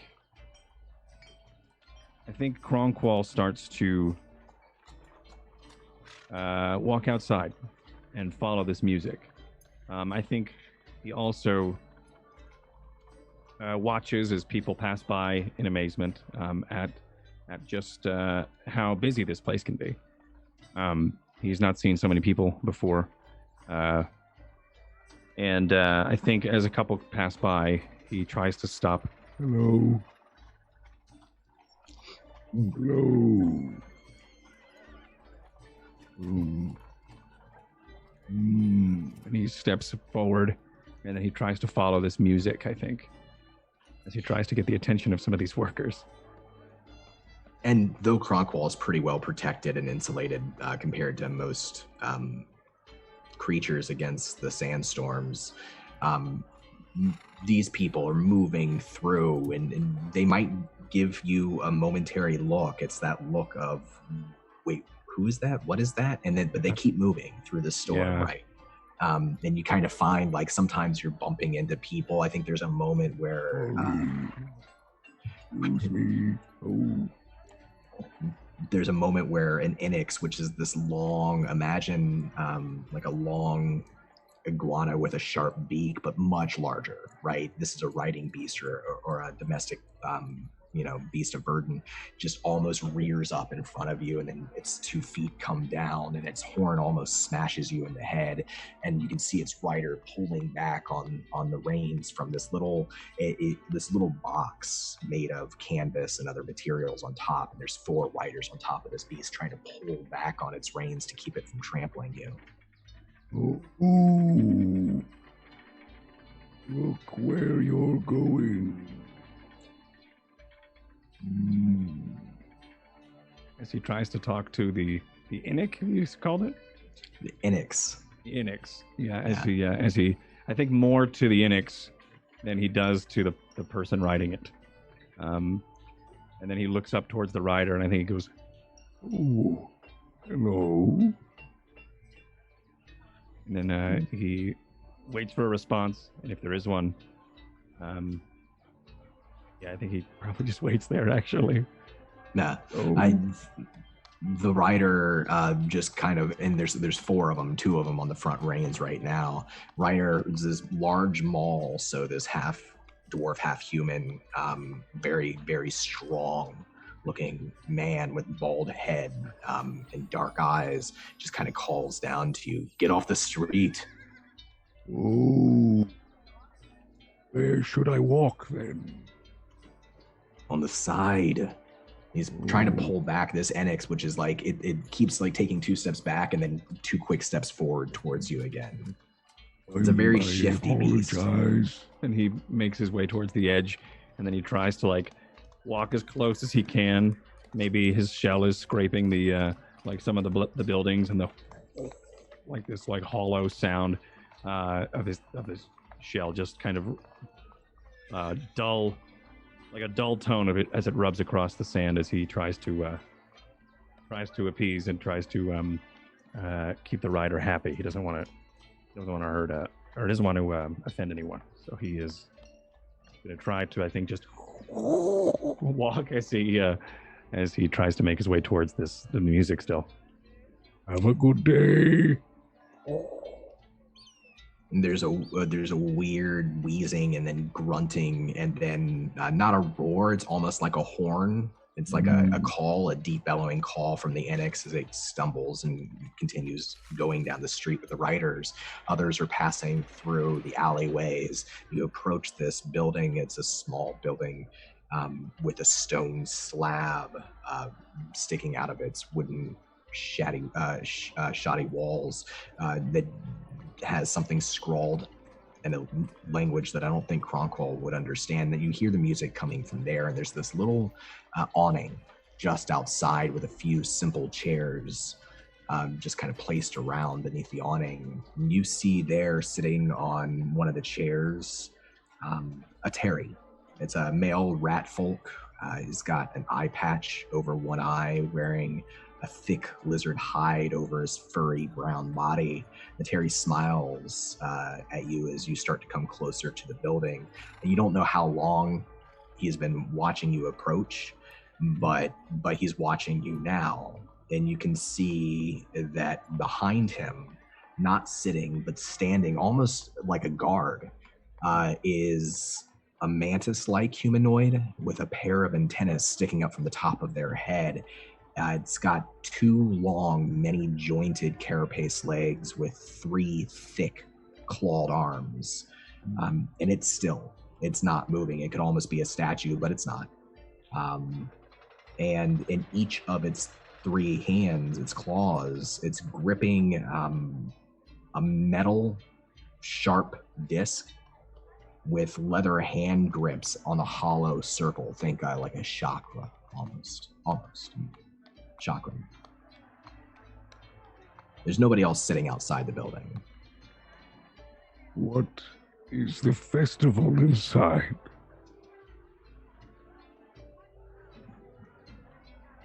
And the Terry kind of leans forward into his chair as you get closer, and he says, Down at him. "It's not a festival, friend. It's just a tavern. Would you care to have a seat?" Oh, yes, I would. Is there a seat nearby? Yeah, there's a few empty chairs. This is almost like a porch, like a really shoddy porch. Does the seat have arms? No. Okay, It's good. very simple. Yeah. All right. Good. I don't think I'd be able to fit. So yeah, I think he goes to sit down. He Very kind. and he once again lets the weight of the shell, have him rock back into the seat as he lands, probably with a heavy knock. What's your name? I'm Taruk. Turtle. What's your name? Kronqual is I. And so you are. Did you sleep well? I did. Thank you. It was Good. strange, but I am rested. Are you ready for your introduction to our great city of Balic? Ooh. I would like an escort to show me the city. Of course I can, friend, and so can Nnn'tak. He's a great escort. You can see that mantis humanoid, it just sort of shift over his shoulder. Has Kronqual ever seen a thri-kreen before? Yes, I feel like he is not surprised at these two. I feel like the Terry get a bad rap in the turtle culture and community, probably due to egg thievery. But I think thri-kreen they're a very, maybe some sort of alliance or trade alliance or something that keeps them at bay, and they both know of each other's existence. But the thri-kreen haven't been an issue as of late. So, and both the Terry and the thri-kreen tend to be wilderness tribal, but not always. Some of them live in cities. Thri-kreen in particularly live in clutches.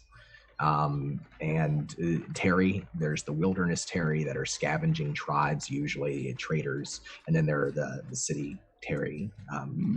And this Terry is much larger than most. They can vary pretty greatly in size, but it's much larger and stronger looking than most Terry.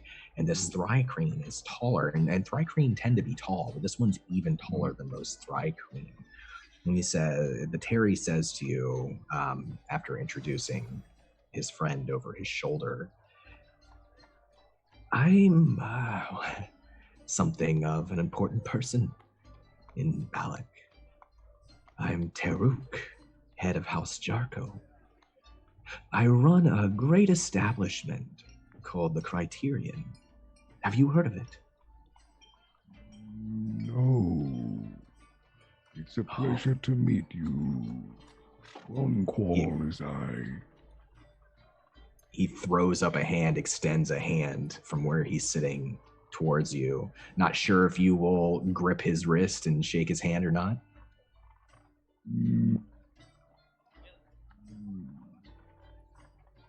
He reaches slowly and grips it. And gives it a sturdy shake. And he says, "Well, you must see it. Besides the White Palace, it's the most magnificent structure in the entire world, Kronqual. and I run it. I run it for the entertainment of the people." Like a theater or a song. Is this the Criterion then? As he kind of like cranes his neck around and to look inside maybe the closest window. So like he's like craning it to look inside behind him. You can see through the window, and what you see is like one sad old patron at the bar, a person pouring ale, and then two, I mean, the music's not bad, but two very sad, just haggard-looking bards inside the rundown establishment. And Taruk laughs and he says, "No. This is just a small piece of my business. You see, I do run the theaters in town, and House Jarko trains the poets and the writers and the bards and the thespians. But the Criterion, well, it's a massive stone. You must see it sometime. Thousands can watch as the city's greatest champions fight in mortal combat against beasts and each other, all for the glory of Caesar and for the roar of the crowd. And their pockets as well. There's a great deal of coin in it. Are you a fighter, Kronqual?" Then protect. I protect.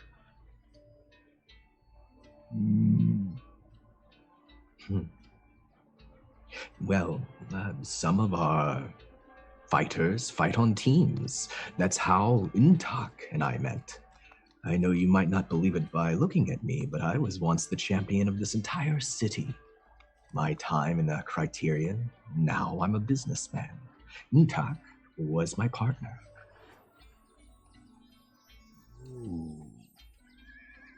So, you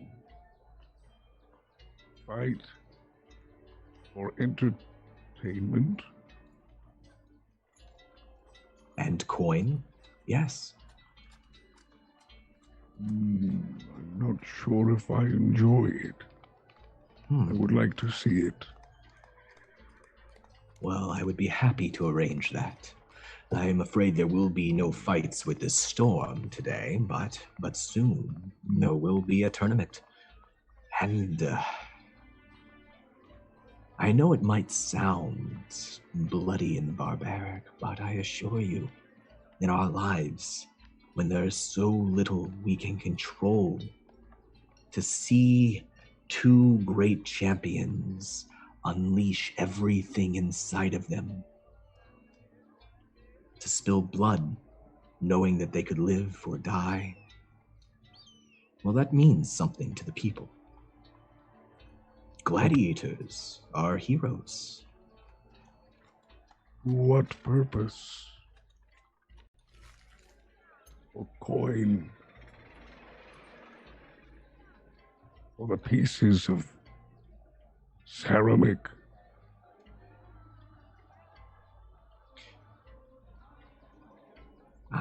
I believe, Kronqual, that watching someone commit violence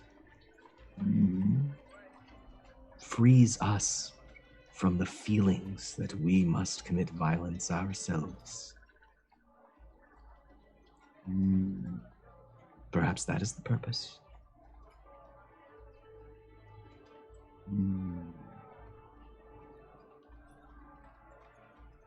Very well. I'm not sure if I can be convinced, but maybe if I see it myself, I'll understand. he kicks up to his feet from the chair and dusts off silt from his pants. And he offers you his hand again and leans in close, waiting for you to grip it. He grips it. Take your time. See the city. Come to the tournament. If you want to fight, I can get you in an easy match, one that you don't have to worry about, and you can experience it yourself. If not, then watch and make your own decision. Very well. Thank you. And I think he, with a heave, he leans forward, and probably the most movement you've seen him do quickly, but it is so he can rock forward and up onto his 2 feet again as he stands up and adjusts himself and thanks him again. Thank you. Taruk. Yes. Taruk, yes. And remind me of your name. As he points towards the thri-kreen. You see the joints of the thri-kreen's legs and arms turn in different directions as his torso snaps towards you. He answers you not with words, but in your mind. And you hear his voice in your mind say, Nnn'tak, hunter. Very well. Nnn'tak. Have a good day. He waddles off. I think he's going to, waddle in a wide circle into the door behind him. And make his way inside into the tavern. As you step into the tavern, the bards stop playing their music. They put their instruments down to their side, just sort of shocked to see you. And everyone being the 2 bards and the bartender and the patron all turn to look towards you, and you hear just barely in the back of your head Nnn'tak's voice one more time, a little more distant now, and you can see out of the corner of your eyes he and Taruk are going out into the storm, into the street. Be safe, Kronqual. Not trust many.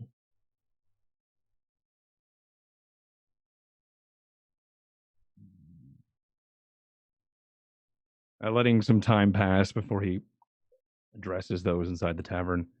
I think he then goes, Hello. Hello. looks towards the stage, Hello. and he And waddles in. And almost in unison, they all kind of raise their hand to say hello back. They don't say it out loud. They just raise a hand. And that is where we're going to go to break. So yeah, stick around, friends. We have some stuff coming up in chat. Check out our Discord. We just launched it, and we'll be back shortly.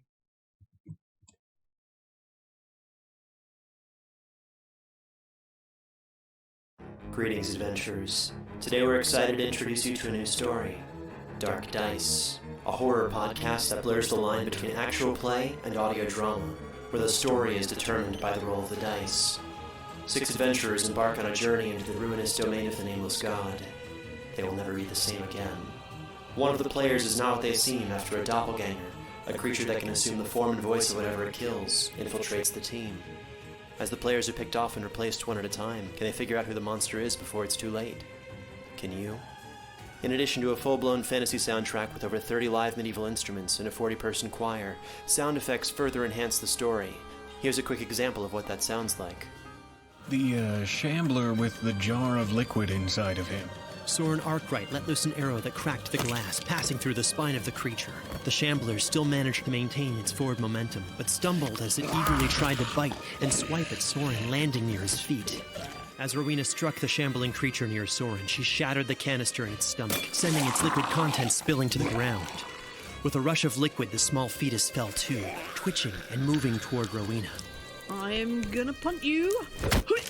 Rowena launched the fetus into the mouth of the mimic with a kick. So if you dare, gamble your sanity and subscribe to Dark Dice however you listen to podcasts, or on Spotify. Dark Dice can also be streamed at darkdicepod.com.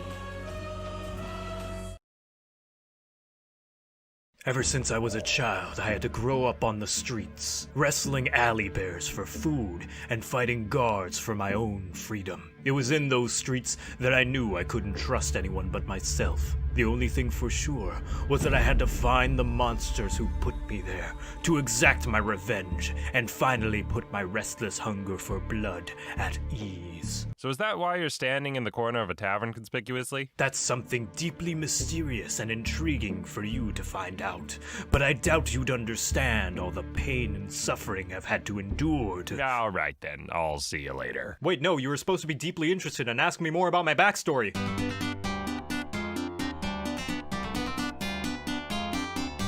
You know what? I'm tired of being another cog in the machine of an adventuring party. I'm going off on my own, following my own creed and doing what needs to be done. That's right, I'm going rogue.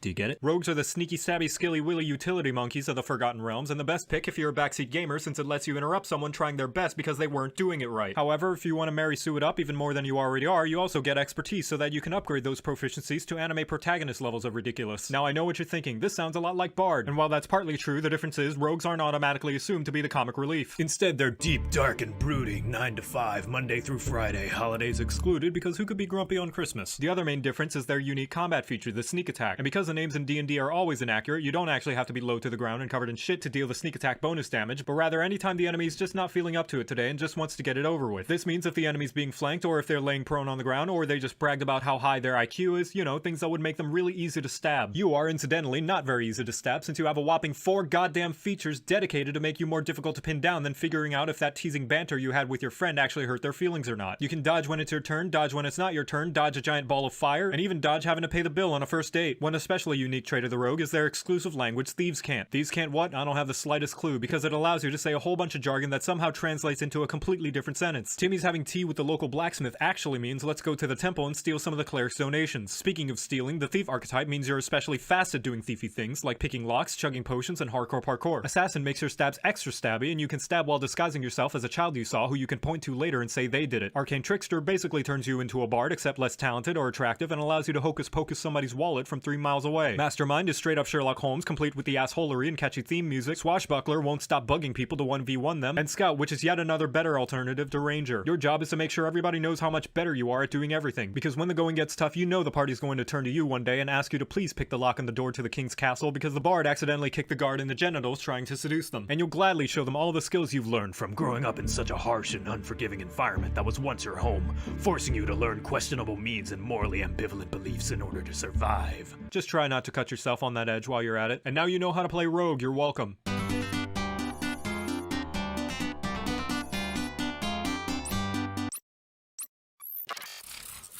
Hi, I'm Sam from Black Cats Gaming. We're a tabletop role-playing game company based in England, and we're kickstarting our first game, The Spy Game, which is a modern 5e action espionage RPG.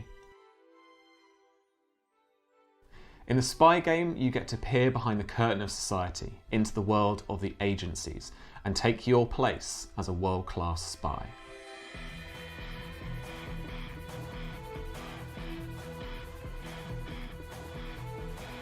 Together with your crew of con artists, infiltrators, and hackers, you can take on global threats or become one yourself. The Spy Game is being developed using the 5th edition Open Gaming License for a modern take on a familiar fantasy gaming experience. You can choose from a whole host of new classes, like the Face, the Infiltrator, the Hacker, or the Technician, and you can use some incredible new gadgets, weapons, and equipment.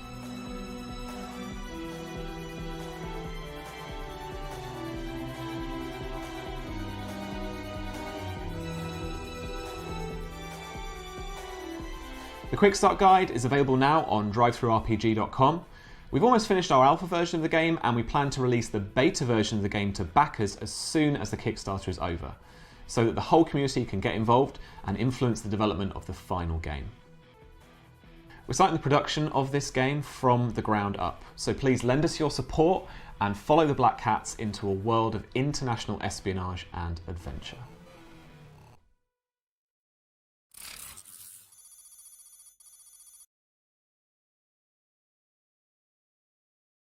While anxious wives paced Widow's Walk, scanning the horizon, watching the sea, the warmth of the fireside guided their creaking ships past the ever-present lighthouses safely into port. Today as yesterday, these sentinels of safety bring gladness to the hearts of the homing mariners.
welcome back, everyone.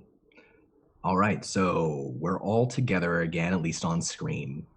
And what we're going to do now at the beginning of this next part of the session is we're going to do some downtime activities and sort of decide what the next couple of days for all of our characters look like. This is a great opportunity for them to look into things or to visit parts of the city, to learn more about the city, to go shopping, anything like that.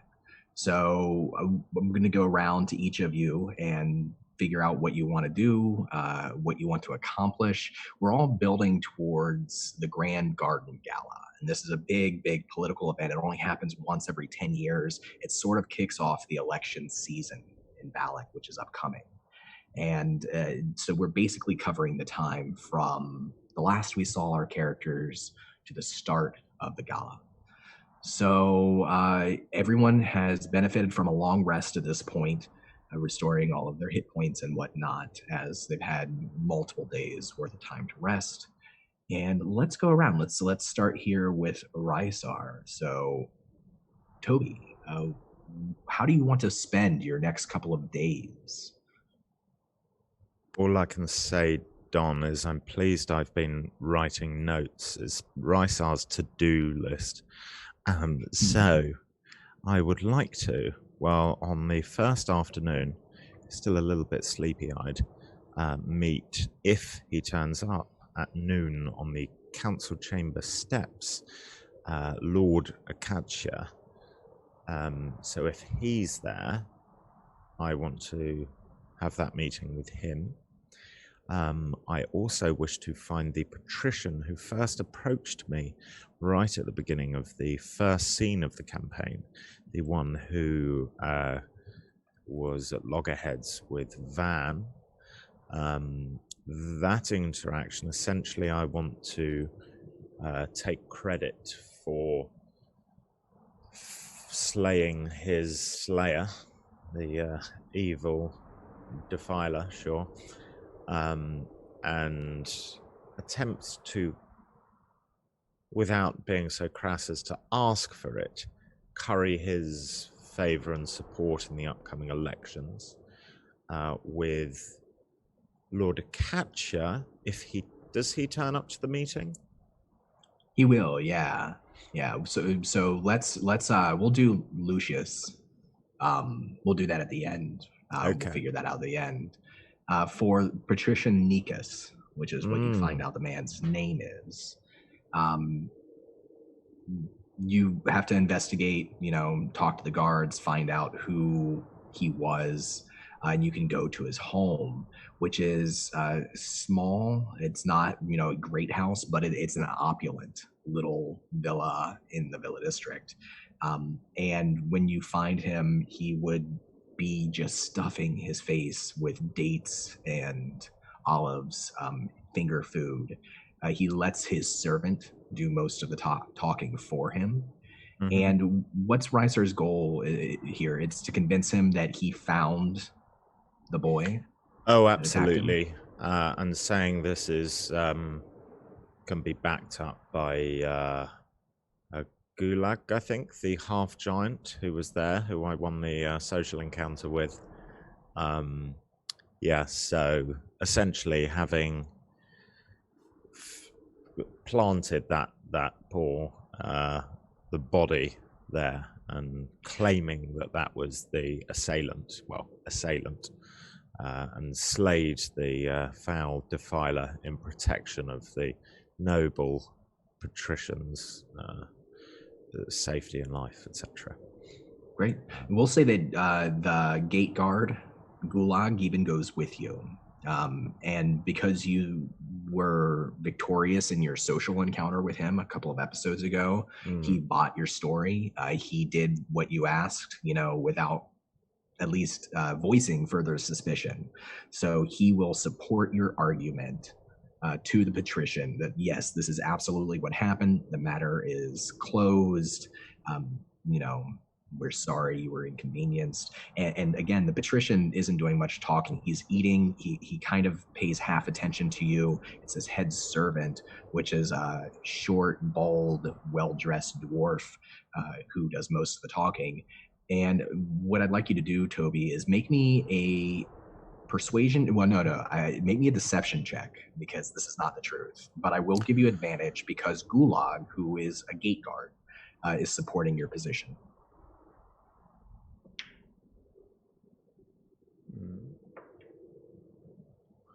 Well, that was a 12 and then an 11. But what was that deception? So I think that's 13. Yes, 13. So you are successful in convincing them that the matter is closed, but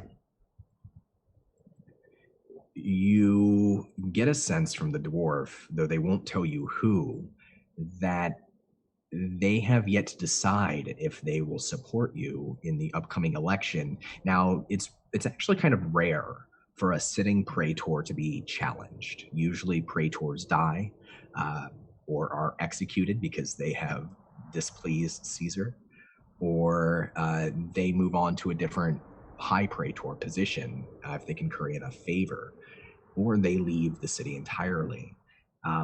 But every once in a while, a praetor is challenged, and you get the sense from the dwarf that there is someone who plans to challenge your seat, but he doesn't mention who they might be.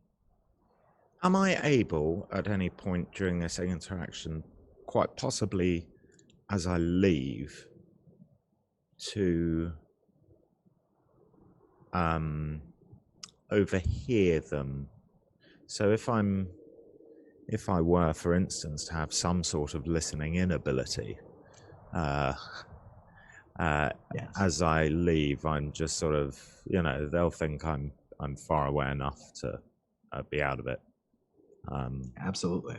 So you have an ability. It's a wild talent, right? The way. The way. What is the range on your wild talent for hearing? Don't ask me that, Dom. I can probably put it up here. Let's see. 5,000 foot. 5,000 feet. Oh, wow. That's really good.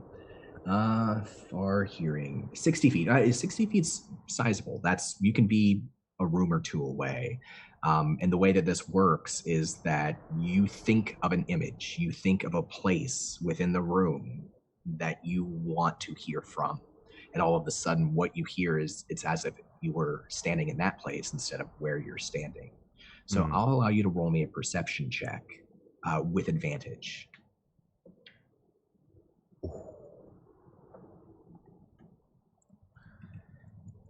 That is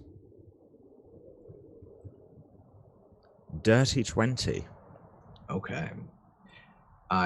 You don't hear much, but you hear that you hear Patrician Nikas speak, his mouth half full, and say that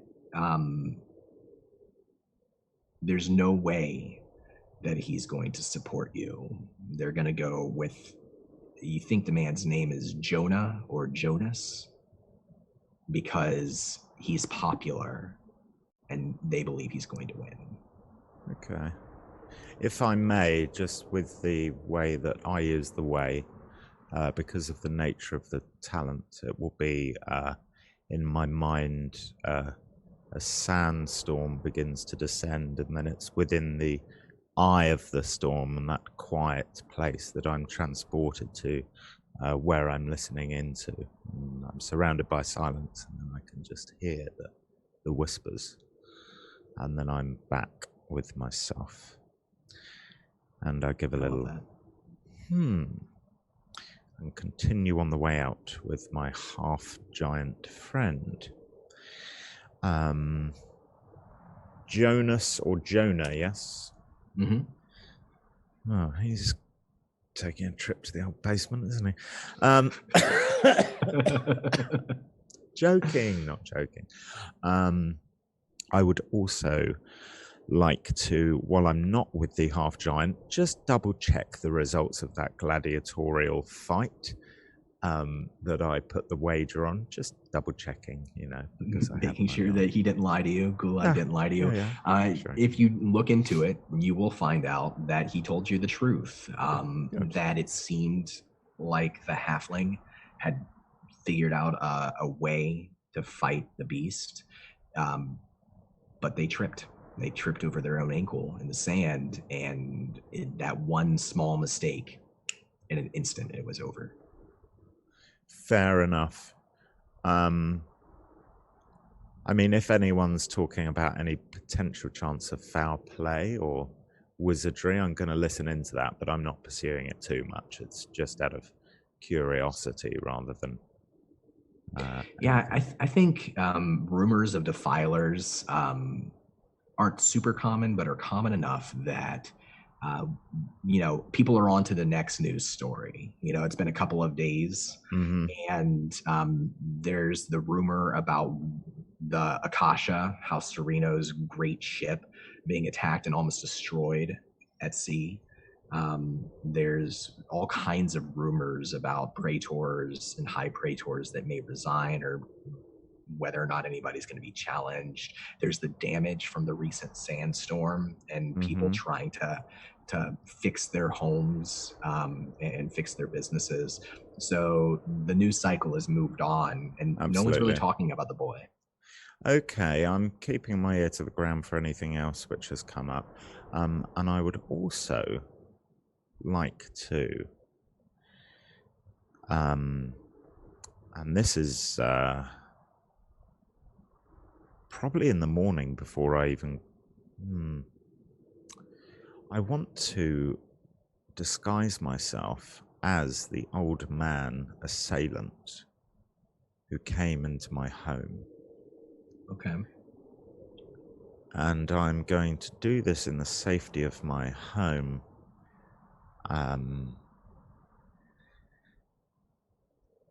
By casting the disguise self spell to attempt to look like him. And I'm going to take the mask which he had, which I know is a sign of the theatre district.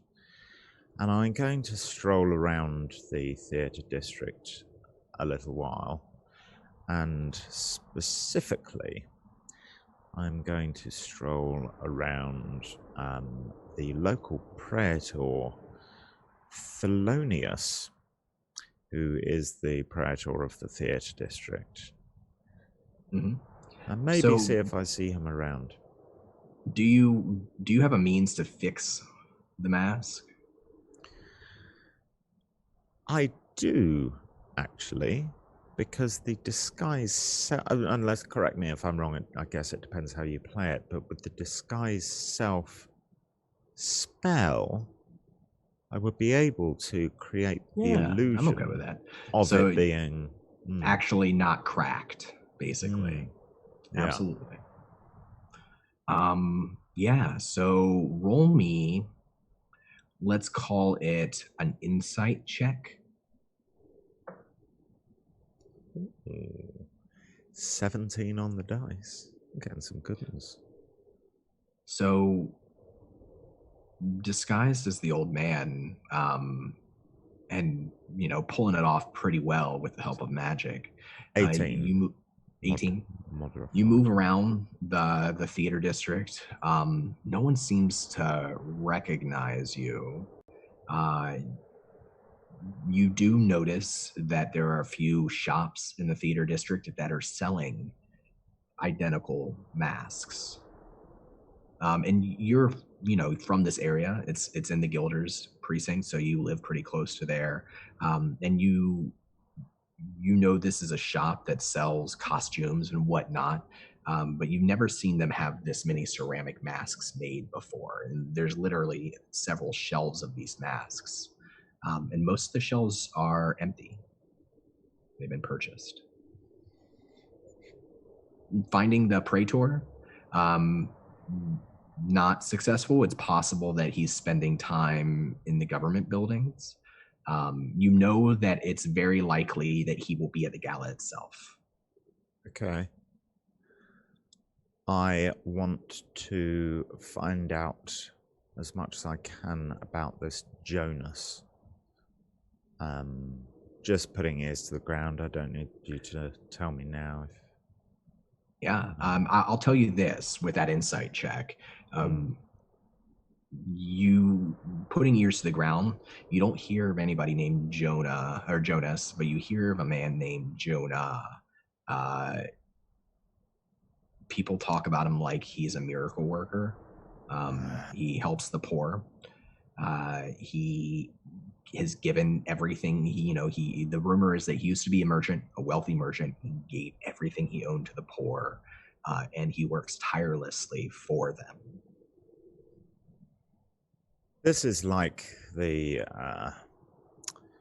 Grand Sparrow in Game of Thrones with the faceless men in Slaver's Bay, isn't it? It's a killer combo. I mean, if you're cynical, yeah. Okay. Yeah, I'm going to try and find out where this fella's living. And yes, and I also want to do the meeting with Lord Akasha. So you'll find out with looking, and this is a couple of days, looking into everything, that Jonah doesn't live anywhere. He lives on the streets. He moves throughout the city.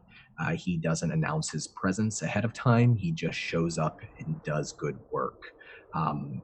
And because of that, there's almost this sort of myth that's growing around him.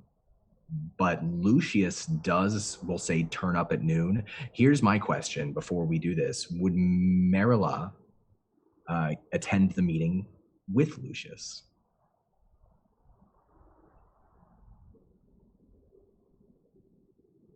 I think I would leave that to my father's best judgment, whether it would be good for me to be seen at the meeting, but if he is amenable, I would very much like to. And he seems keen on you pursuing your objective in whatever way you think is best. So he's giving you basically free reins to be a politician in the way that you see fit. Or the rope to hang myself, yes. Yes. All right. The tower to push you off of. I mean, yes. Great. So let's go ahead and let's have a moment here for that meeting, and then we'll move on to Merula and to everyone else's downtime. So this is noon. The sandstorm has died down, but it's still, at this point on this day, pretty bad. But here on the steps of the chamber, it's well sheltered by tall walls, marble walls. So the wind in the silt isn't quite as blinding and painful. You can actually stand and hear. And I think, would Rysar arrive early, on time, or late? Certainly not late. I think probably 5 minutes early. I think 4 to 5 minutes early. I think the representatives from House Akasha would already be there. Quite so, if I know my Lord Father. And so, Rysar, what you would see upon your approach, and I'll let Merula describe himself, but Lord Lucius is a tall, broad-shouldered but thin man. He looks like he could have been a fighter at one point, but no longer. He's got stark white hair, but a full head of hair that he keeps well groomed.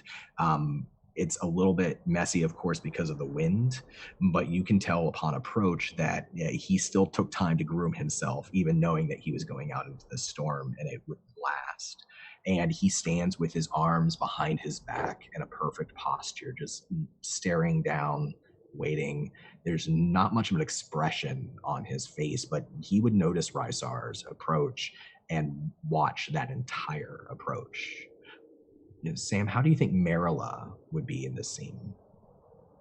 Merula is wearing very fine robes, deep indigo, but they do seem just a touch too large. Like perhaps the very nice robes were not bought expressly for them.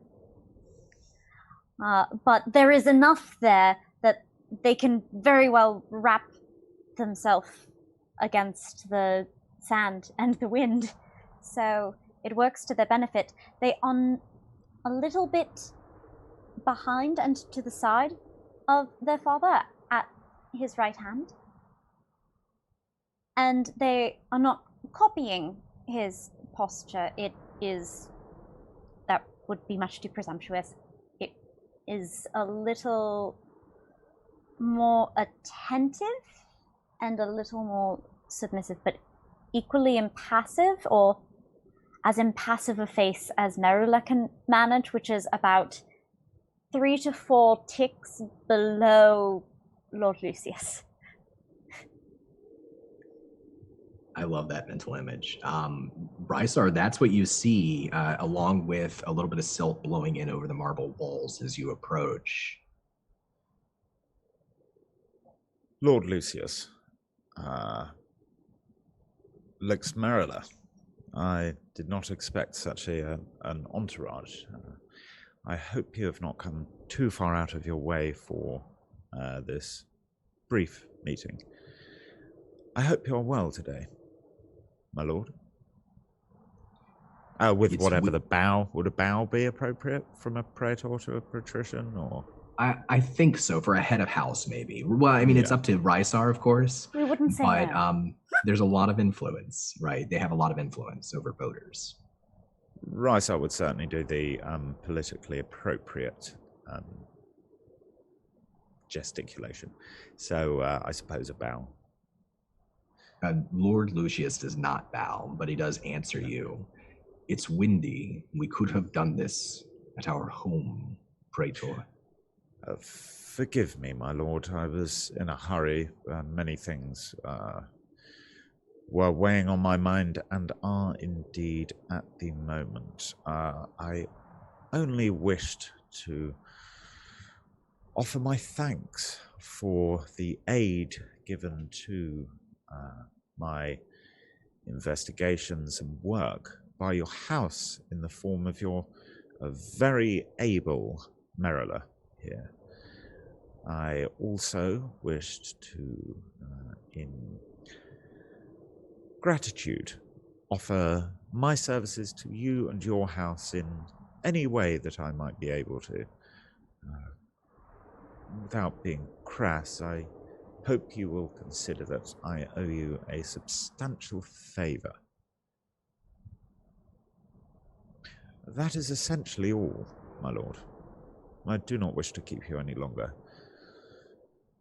Praetor Rysar, is it your opinion that it's appropriate for you to risk the life of the future of House Akasha to gallivant around the streets to help with praetor business? Do you think that is what Merula should be doing with their time?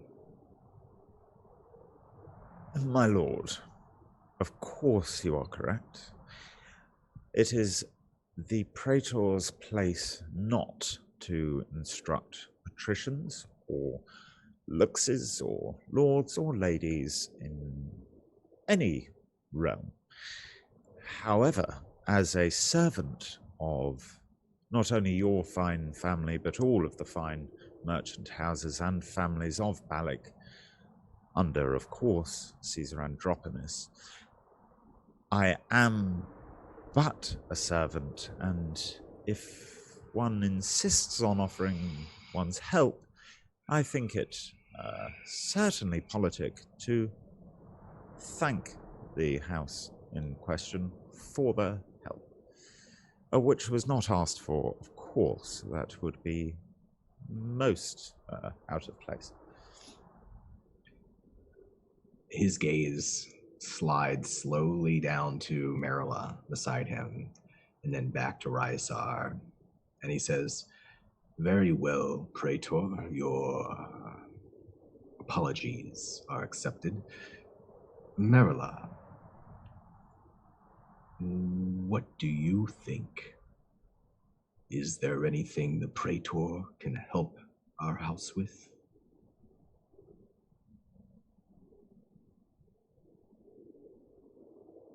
Well,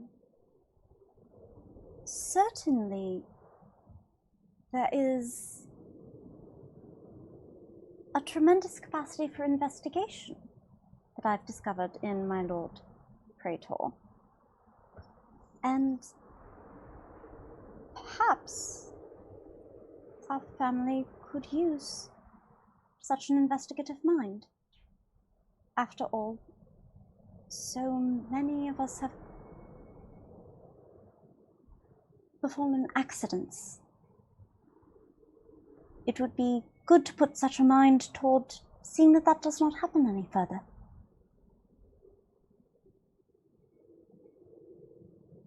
Do I know anything about these accidents, Don? It's not. So you're a praetor of the arena district, and the villa district is way on the other side of the city. You're talking about like a poor area versus the wealthiest area. But I don't think it would be too much of a secret to somebody as connected as you, at least, that every part of the line of succession for House Akatia, besides Merula, has died of an accident or something similar. Over a short period, over a relatively short period of time, leaving Merula the only remaining possible leader of the house once Lord Lucius dies. So you would at least be aware of that much. If nothing else, we have seen the Lord Praetor is discreet. And could it not be useful to us to have the services of a man of such discretion? Something happens that doesn't happen very often. There is the tiniest smile at the corner of Lord Lucius's lips, a moment before he says, "Quite."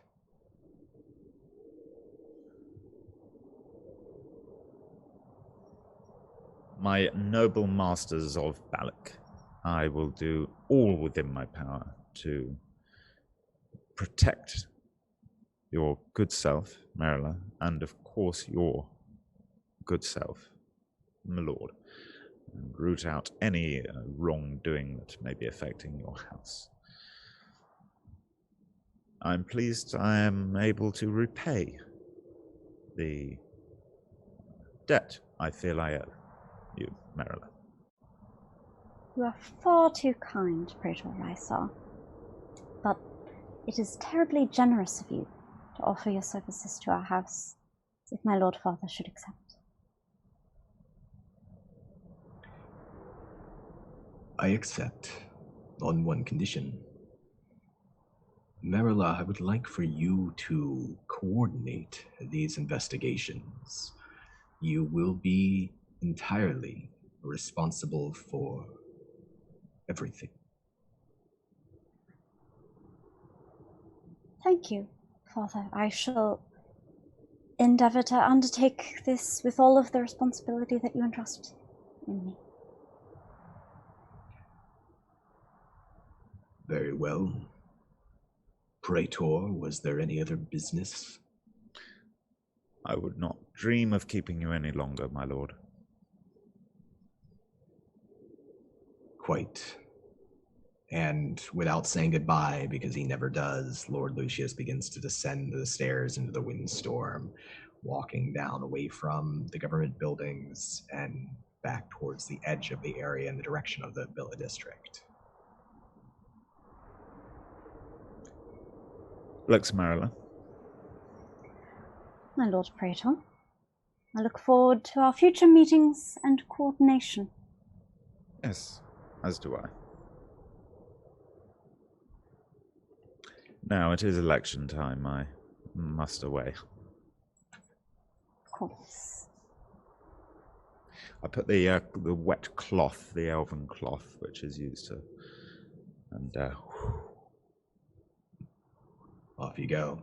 All right, let's move on now. Let's move on to Merula and what other business they would like to get up to during that span of a couple of days before the gala. Yes, of course. Well, obedient as always to my Lord Father, whom I would never manipulate in any way. I am absolutely attending my etiquette lessons. They are important, and I do need to know these things to know more about the politics of the city and about how to conduct myself within them. If I am going to be any sort of a politician, I do need to know this. And during your etiquette lessons, is there anything in particular you strike an interest in that you want to try to steer the lesson towards? Is there anything you're hoping to take away most immediately? I am trying to understand the behavior of praetors during election seasons. It seems terribly relevant to, well, everything right now.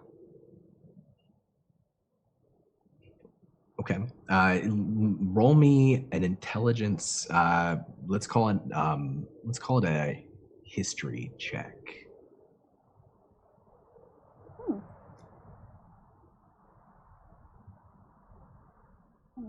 How perhaps do we like politics?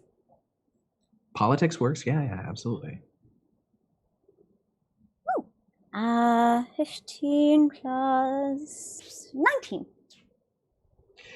So you guide your studies in the direction of praetors and how they get elected. You learn that populists seem like they might be on a trajectory to win elections sometimes, people who are local heroes. But oftentimes, if they appear to rock the boat too much, or if their platform is that they are going to rock the boat, they suddenly either drop out of the race or they oftentimes meet with tragic accidents. That's the history of Balic. That is nothing new. You know that praetors exert an extreme amount of influence and flex their power. That's the tendency. That's the understanding of how praetors are most likely to act. It varies, of course. There are more gracious praetors and more oppressive and corrupt praetors. But during election season, everyone gets a little nicer, at least on the surface. Everyone wants to be seen shaking hands, wants to be seen doing good work. And there are a lot of promises made that very few of them come to fruition. And because a cycle is 10 years, usually it's about a year or a little over a year before the next election when the praetor then begins making a new series of promises, making an effort to be seen as a humble or giving person. And that is generally the behavior of praetors around election season. I do have one question about those elections. Are there ever special elections if for instance, a praetor dies? There are, but they're not elected by the people. They are elected by the Chamber of High Patricians, who serve lifelong terms and are the lawmakers. And that lasts until the next election. The Chamber of High Patricians, those elections are much rarer. Very few people ever even try, because it requires giving up your eyesight, undergoing some ritual that no one seems to know what it truly is, to become basically the right hand of Caesar himself. And those people, those lawmakers, are rarely seen in public. It's almost like they live sheltered away in a little building amongst themselves. So it's not a sought after position by most people.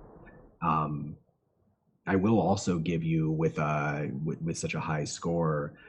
Let's say that in the moment, if you need to make a politics check, and you can mark this on your sheet, if you need to make a politics check involving, or an insight check involving a praetor's behavior, you can have an advantage on one of those checks based on your recent study. Oh, wonderful. Advantage on insight checks against a praetor. I have some wonderful ideas about how to use that. What else would Merula like to get up to? Oh, I would very much like to find Van. if I can, as soon as possible opportunity. Where would Merula look? Well, as far as I know, he's in Rysar's house.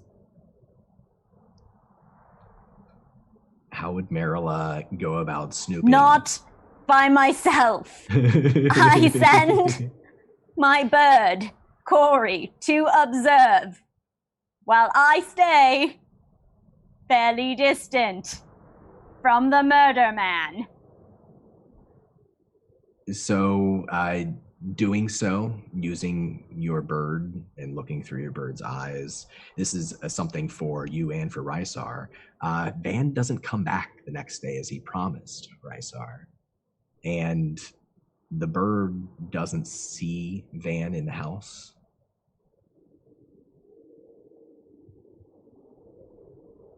And Merida, I'm going to look about the city and intermittently try to check back in, but try to ask people, see if a van surfaced, or has disappeared, or has been found in Silta. I'll also be putting some ears out on the street. Of course. See what's up. So, Merula, do you know or have any of the same friends as Van? Well, I've met a couple of them. I tried to stay a little bit isolated, honestly, and just make friends one at a time until I knew people. It took me a little while to trust Van in the first place, and I don't know everybody yet. And, I mean, the stakes are so terribly high, aren't they? Both of you can roll me, let's call it a persuasion check. And Merula, since you actually know at least some of the same people as Van, I'll give you advantage on this check.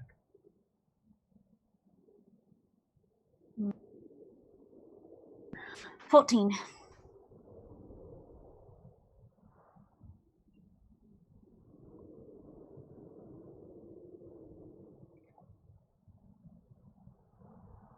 What was that, Toby? 15. Sorry, I was whispering to my contacts in the street. So it takes some time. Probably, I want to say it's like the second day for the both of you that you actually find out the same information that Van, over the past couple of days, seemed spooked, seemed afraid of something, and talked about having been offered a job, specifically a job for the Megalenian, which is the center of the city. That's where all the government buildings are. That's where Caesar lives in his White Palace. He didn't say what job it was, but he seemed very excited, and ever since then, he's not been seen for a couple of days now.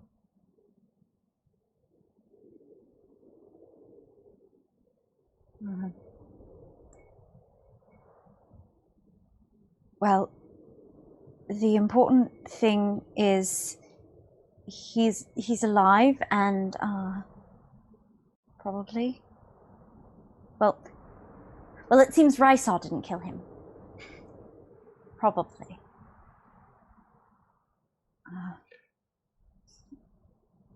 You would both know too that the Grand Garden Gala, the event, actually takes place in the gardens in this precinct, in this district, within the gates close to the White Palace. So if you attend the event, you'll actually be in that location in time.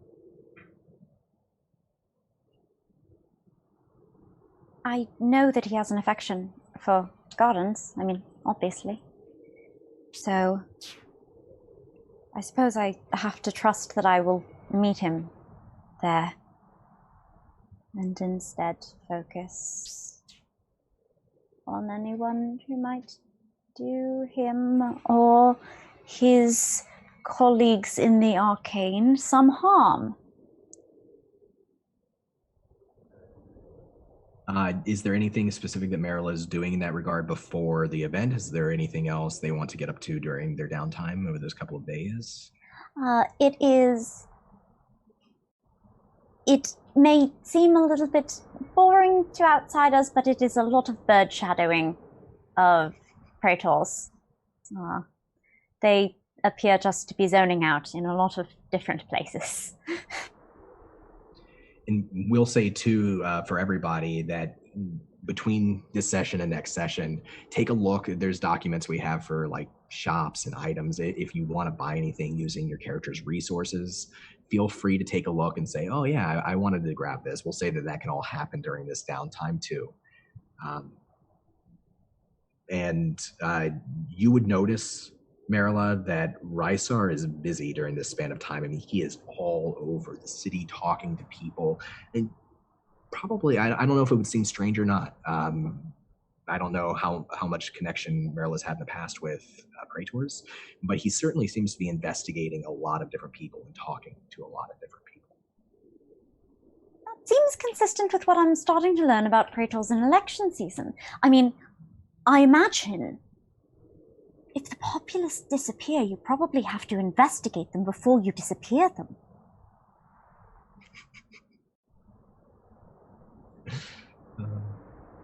He murders people! Turns them into zombies in his basement.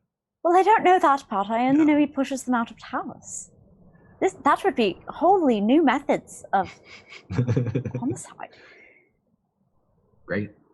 Okay, well, let's move on then. Let's check in on Akasha. So, Christina, what's Akasha do with these couple of days?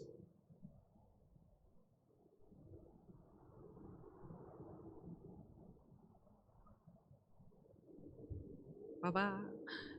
Due to the sandstorms, she had to delay her shopping. She went out for a little bit, but it got too much for her.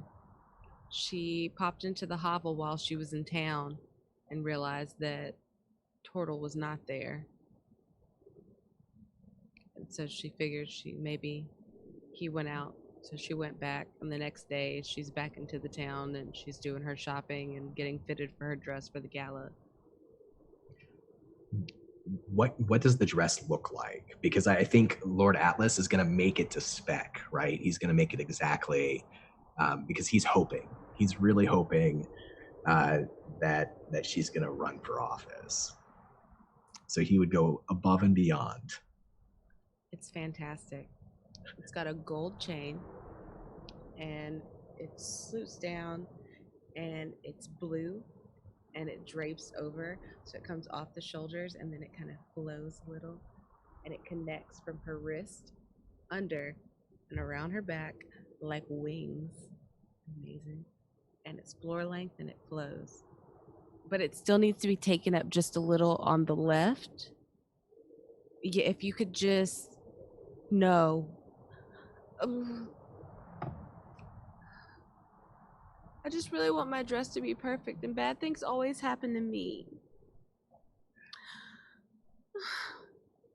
Do you understand why I'm upset? I want to look really pretty. I was dirty for like 3 days. Do you know how hard that is on me? No one ever thinks about me. Everybody's, ship got captain. But nobody ever says, how are you? I think I imagine that the dressmaker is this like quiet, older, half elvish man who lives in a modest life, but this is the guy that like the great houses go to when they need something really special, and he kind of whistles and hums to himself. But when Akasha breaks down, he's like he starts sweating, right? His hands get sticky, and like he starts like making mistakes and having to go back and fix it, and gets very, very nervous. and just sort of quietly, like once he calms himself down, will just reassure her that they'll spend as much time as they need to make it perfect for the gala. That he has an incredible amount of respect for Lord Atlas, and that he's certain that you will have the most beautiful dress there. I don't know if that's reassuring or not to her. It's not beautiful now. I just want to do.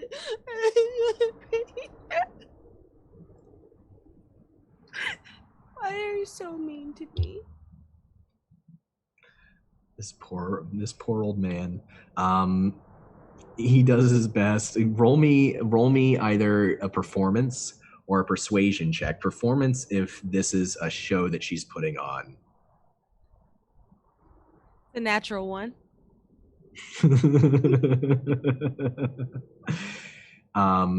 Roll me a perception check. What is it? So that's a dirty 20. He does something he probably shouldn't have done. He creates a slit, a cut in the seam in the dress that's small, and most people wouldn't notice it, but it's meant so that the more you wear it, if it gets snagged on anything, it'll actually tear. The dress will tear up the seam. And Akasha notices it. How does she deal with that situation?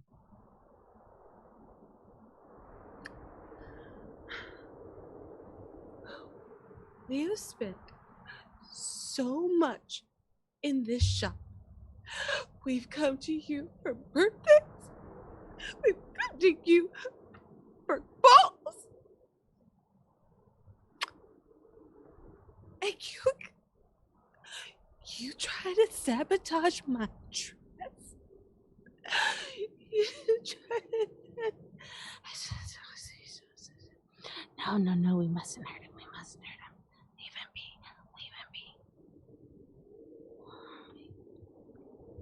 We could cut his throat like he cut our dress. No. Bad business. Bad for business. I am trying my absolute best to stay calm with you and spare your life right now, like any good person would do. But I'm just going to demand that you get on your hands and knees and you sew that back together.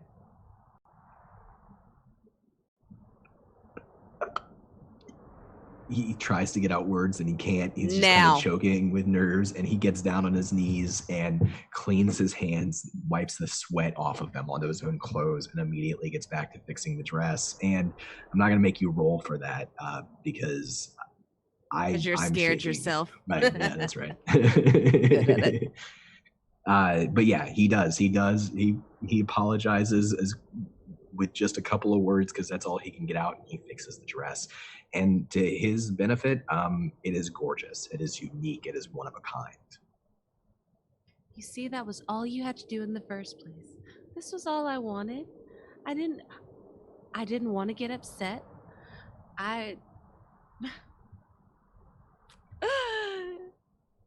Don't ever mess with me again.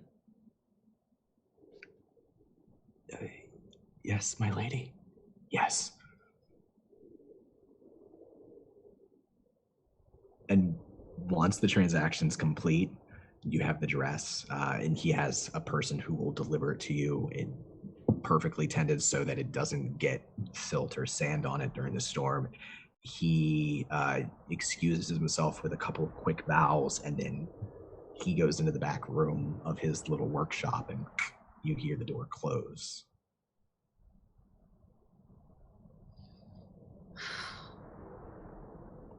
Why do all of these things happen to me? Everyone just comes after. What have I ever done to anyone? I always think of everyone before myself. I do so much. And then she leaves. All right. What else would Akasha like to accomplish during her downtime of those couple of days? Is there anything in particular? She goes back to the hovel to check once again to see if the turtles Kronqual returns. So this is a good point. We'll continue and we'll find out what all Kronqual gets up to. But does Kronqual return to the hovel? I think he does. He returns to the hovel, I think, for a while. And then once there's no sign of Akasha, I think he then wanders, and he's very curious about this Criterion and this House Jarko fellow, Taruk. So he's going to, I think, wander out into the wind again and start roaming the streets, looking for which way the Tari had gone. Okay. So before we resolve all of that and check out the Criterion, let's have that moment where Akasha actually manages to find. I think they probably like cross paths right through the city, but she actually finds him in the little hovel. Okay. So let's say Kronqual, how would she find you? What would he be doing? If he is waiting, I think he may be inside his shell. I think she just sees, maybe the shell is in a different position. It's not on its belly this time. Maybe it's on its back in the corner, tucked into the corner. And then, yeah, that's okay. Just, I think dust is spilling into the window as well and just slowly collecting a layer on the shell as well.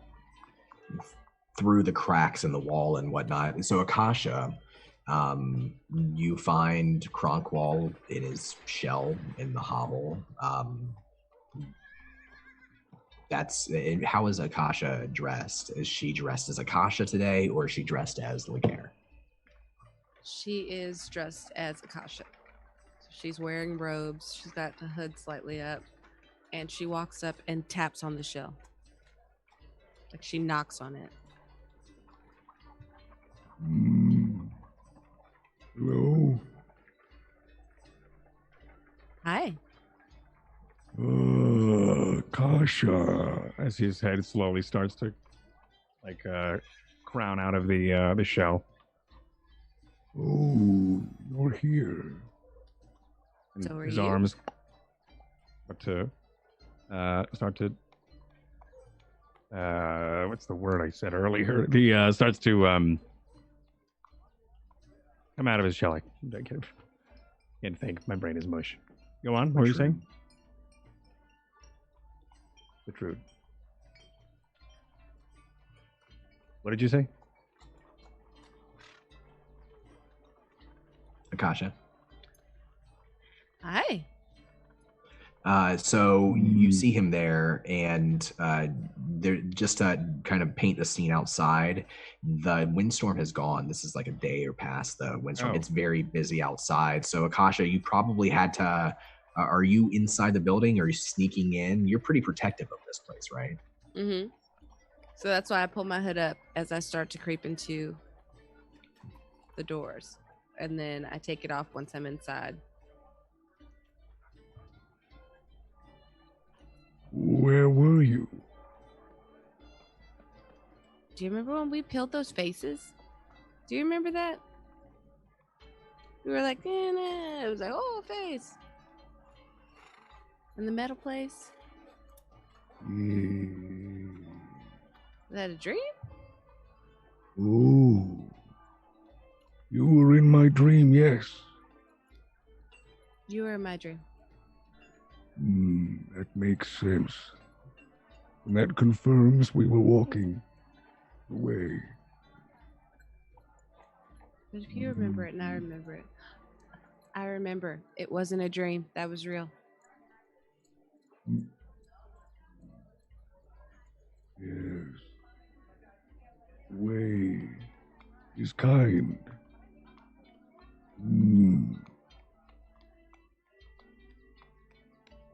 Why are you so mean to me all the time? See, you did it again. I didn't do anything to you. You're so mean. I am unaware of my meaning. It's just your tone. Like, your tone is always so hurtful. I'm sorry. I will. Is this better? So much better. It's just like, there's just like a different, like, heart behind it. I'm sorry. Thank you. It's okay. Thank you. Where have you been? Here. There. And he points like towards the tavern. Here. The streets. I've heard of a place called the Criterion. Apparently it is a place of mortal combat for entertainment and coin. I find it quite barbaric and disgusting.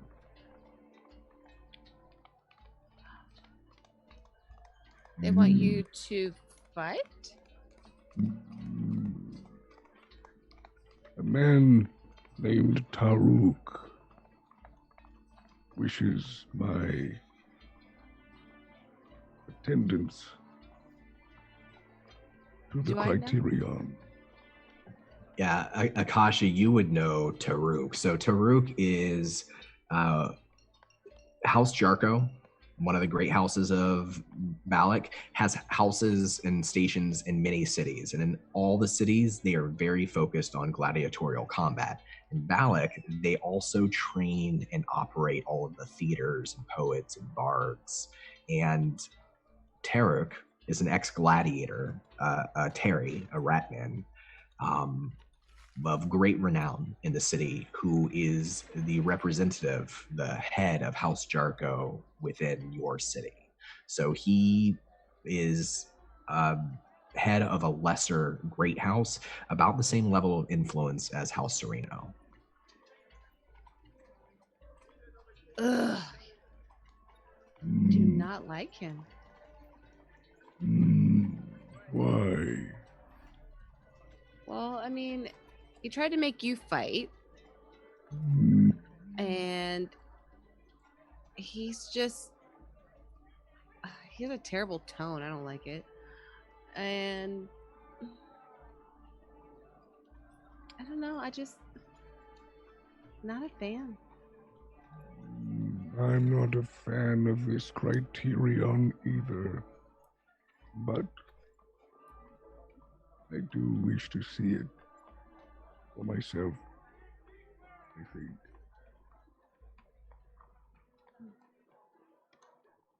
You wanna know go? where it is? Yes, I do. Let's go. And he rocks and stands up again, his legs slowly finding purchase on the stone below him as he creaks up to his full height. Grabbing the staff off of the door frame, I think, next to him.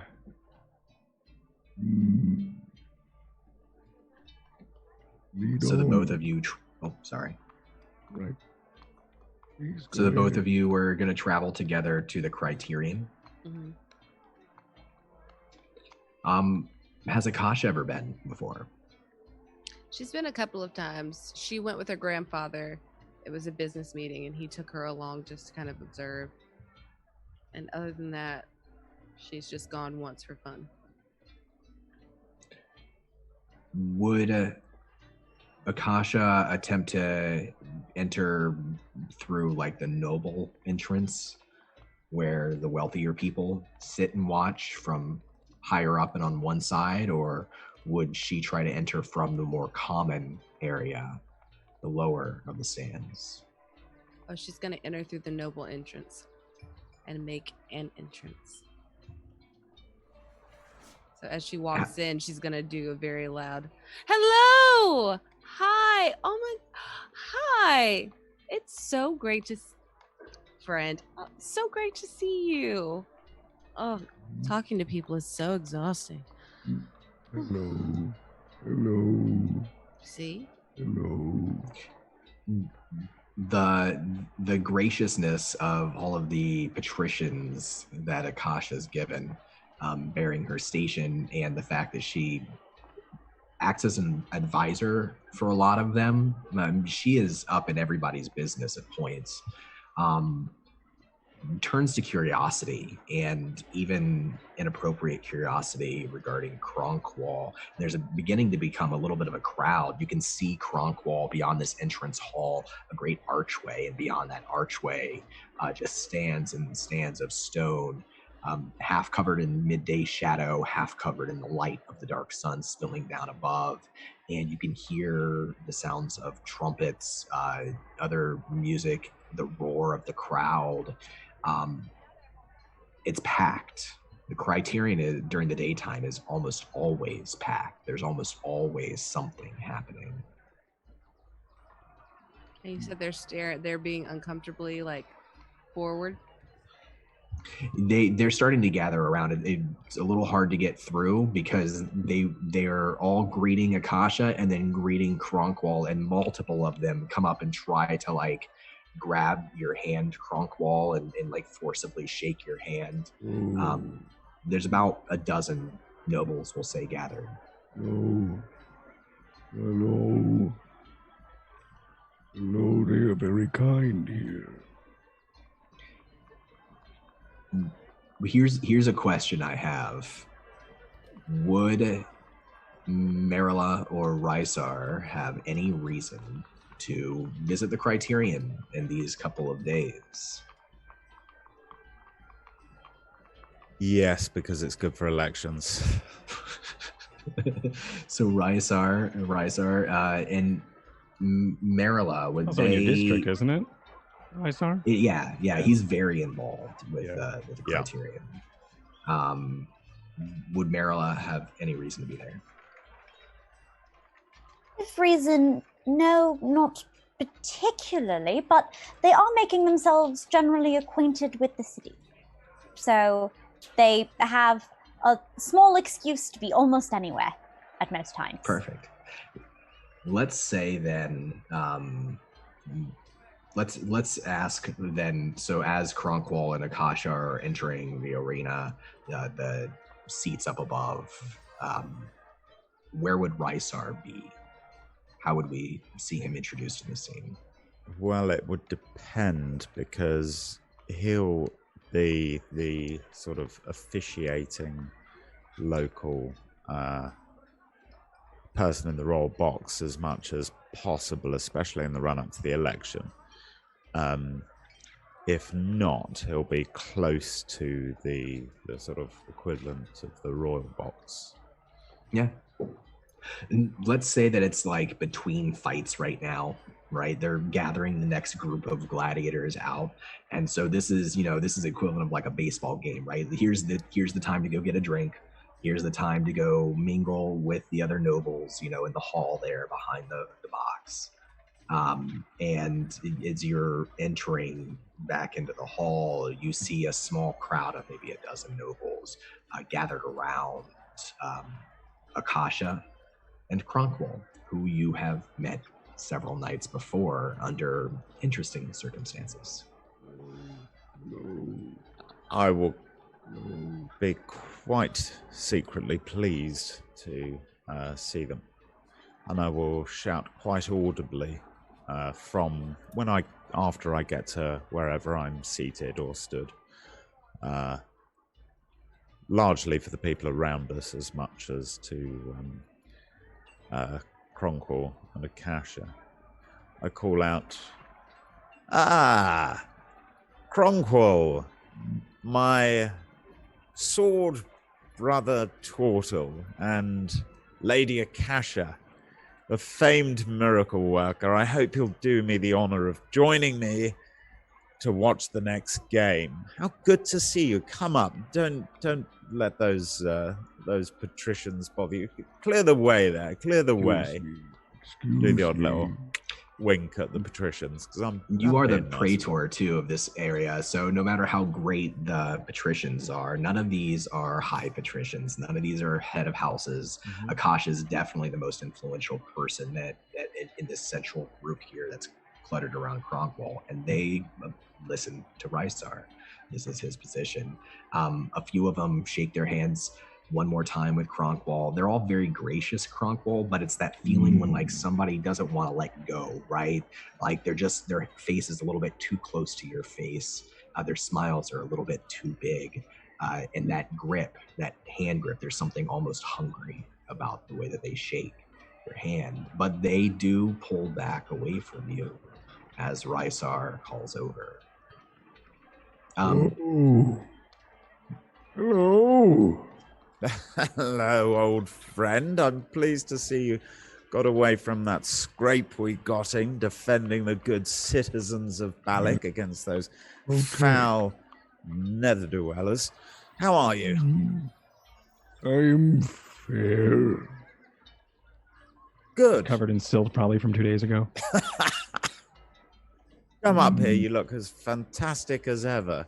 Lady Akasha, please do me the honor and esteem of your privileged company. And Akasha has a history with Rysar. She does not like him too much, and at any opportunity to get his goat, she shall.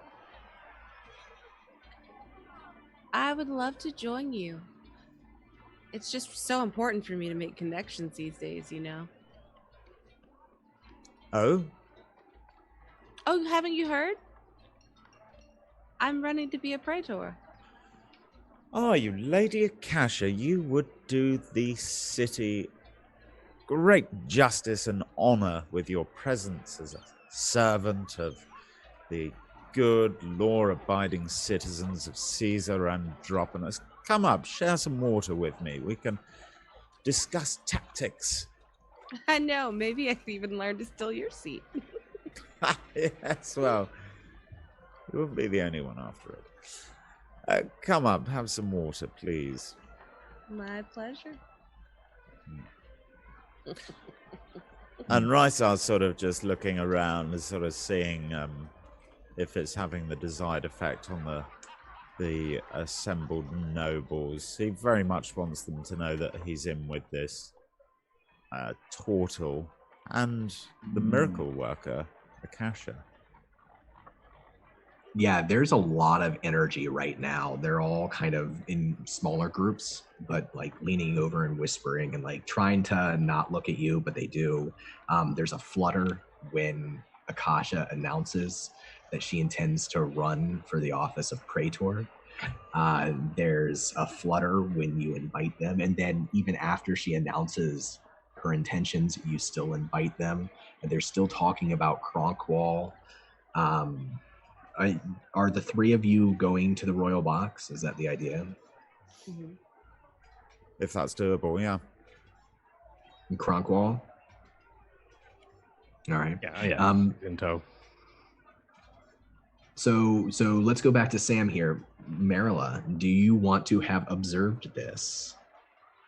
Yes, I think the Akatii do have a box, though I don't think my Lord Father attends terribly often. I think he finds the crowd a touch coarse, but there is itself a bit of a flex in affording a very nice box and leaving it fallow.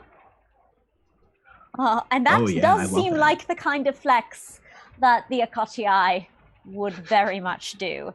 So it is this rare opportunity of someone actually walking in and sitting in surrounded by empty seats, sort of somewhat insulated from the crowd by this box that is really quite fancy. And we'll say too, because the house is one of the most ancient and influential houses in the history of the city, it's probably very close to the royal box, where presides Caesar when he attends the games, not very often. And in other times presides either the highest ranked praetor, which in this case would be Rysar, because he's the praetor of the district, the arena. Or you sometimes don't say. Straight. Oh, that's remarkable. And so he'll be right here nearby me. You're right here. Oh, that's right delightful. by you. So I think you, Merula, would see them as a group come out of the tunnel and into that neighboring box. Loud enough that you could shout over and make yourself known, but you don't have to. I will watch for now. I would like a perception check from Merula and a perception check from Rysar. 14. Okay.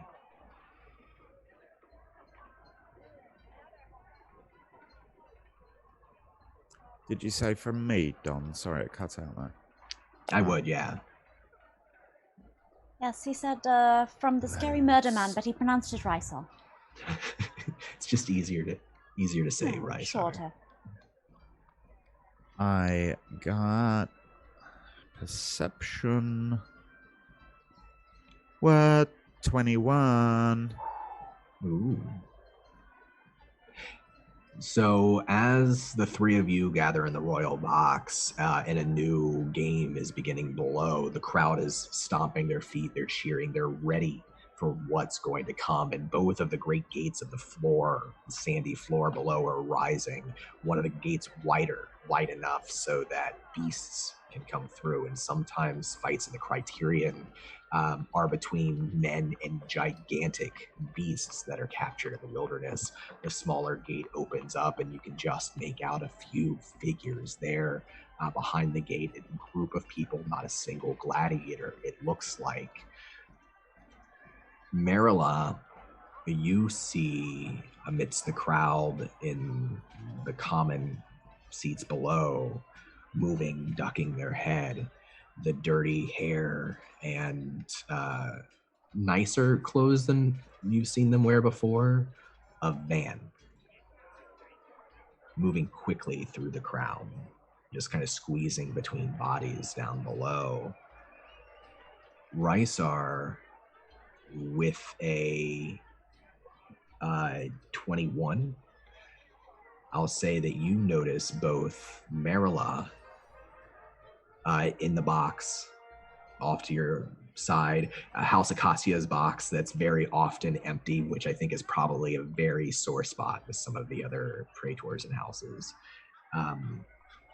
But you also, as you're looking down over the crowd and the three of you are gathering, notice several figures in the crowd that their faces just sort of stand out because some of them are smiling and some of them are frowning, and they're all wearing ceramic white masks of comedy and tragedy. But I think that's where we're going to end our session and our story for tonight. Nice. What? Nice. Yay. We're all back together. Yep, and just to watch murder happen. Right, and we all like each other so much. So terribly much. On-call is the thread that holds us together, I think. Okay. Is the heart, if ever. Only when he watches his tone. Only, if only. I'm working on it. Oh. You're so cute. I love it. I don't deserve you. I have to be mean to you so that I don't love you. That's fair. I had a nickel for every time I heard that. Oh. All right. Okay, on that note, that was a bunch of fun. I'm excited to see that. I thought we'd go on to the gala, but I really like the idea of returning to the Criterion first. So that is where we will start our session next time, all of us together once again. I want to say thank you to everybody watching here live on Twitch, or people who are watching Twitch VODs or VODs on YouTube.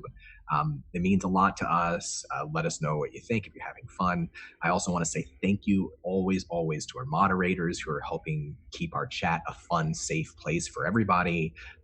To our sponsors, Wormwood Gaming and Level Up Dice and Dark Dice, for supporting the show and helping us make it possible. I'll just real quickly shout out, you can support what we're doing by subscribing to Twitch or YouTube, checking out our merchandise, which is linked down below in info. It's also on our website that we just launched, veiledalliance.com.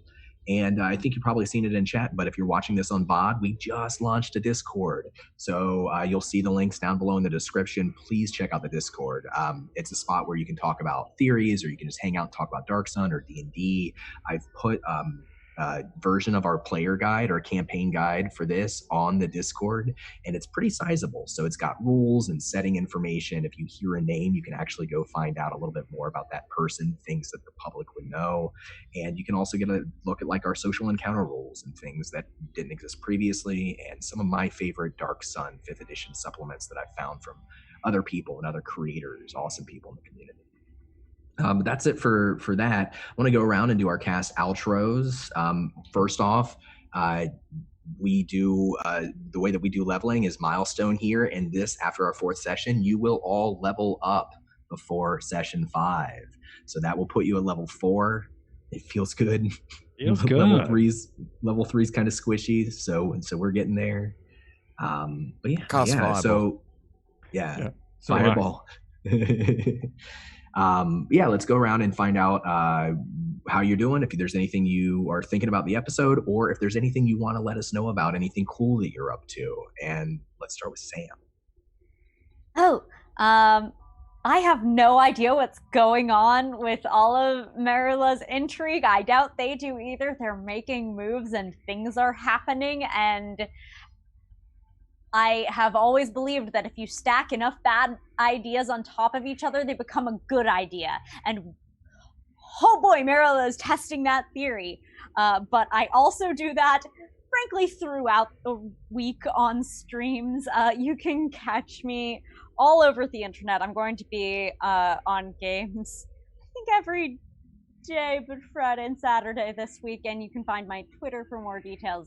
That's twitter.com/Tchaikovsky, ChaiKovsky. Awesome. Toby, how are you doing, bud?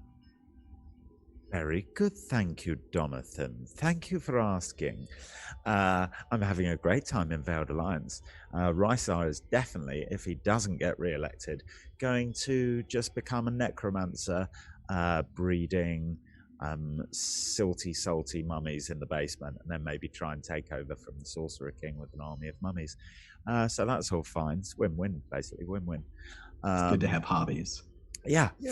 Why do you need so many more basements, my dude? I'm excited for that plot. That's going to be great. Yeah. I'm going to expand. I'll have the whole block soon, I reckon. So that's fun. I am still doing the John Carter of Mars, WD20, you know the system, Don, stream with Adventurers Wanted.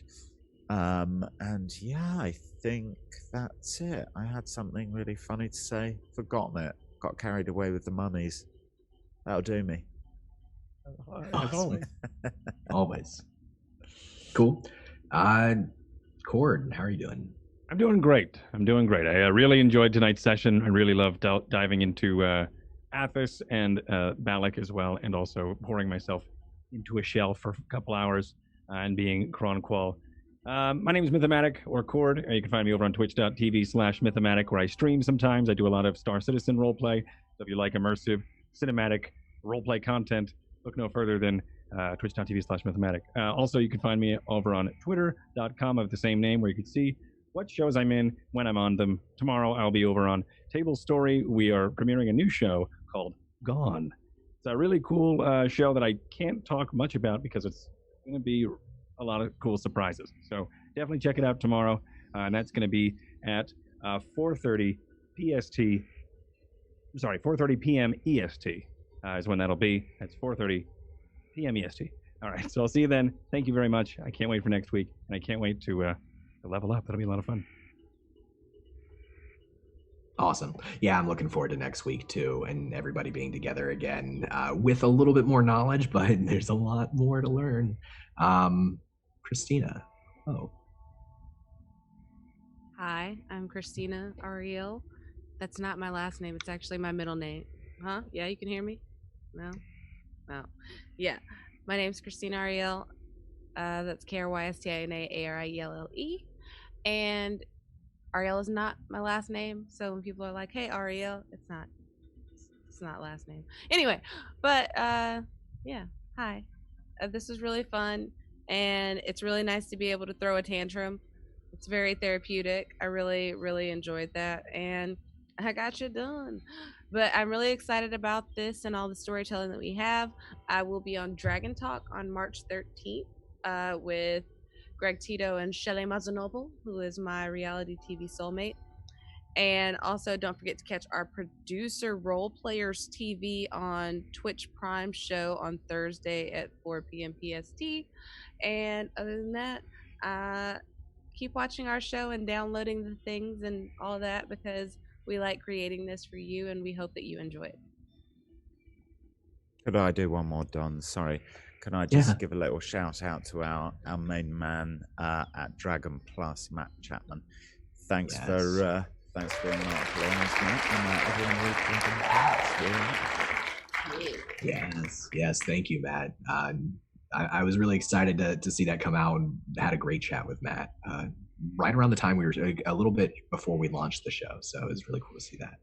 Yeah, you might notice that we're releasing things in piecemeal, a little bit more Discord and a website, and I know we're working on podcasts, and we're working on all different kinds of things to get our story out there. So all of the support you give us, thank you so much. It means a lot. I just want to say next week we will be away from our main story. Instead of doing session 5 because of some absences, we're going to do our first Unveiled Alliance. So this is a talk show, Q&A sort of thing, where we can talk about all different kinds of subjects. This first one will be our producer Tia from Role Players TV and I.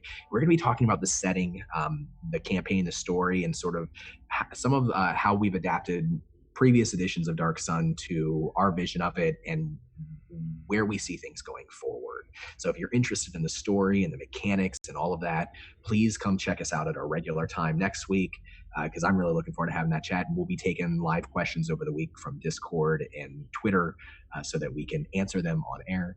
And then the week after that, so March 17th, we will be back with session 5. And it's going to be a wild time because I know what's going to happen. It's going to be fun. But anyways, thank you all very much for being here. I had a blast as always. Please, everyone, take care of yourselves. Stay healthy. Get some rest. And we will see you back in Athas very, very soon. Wash your hands.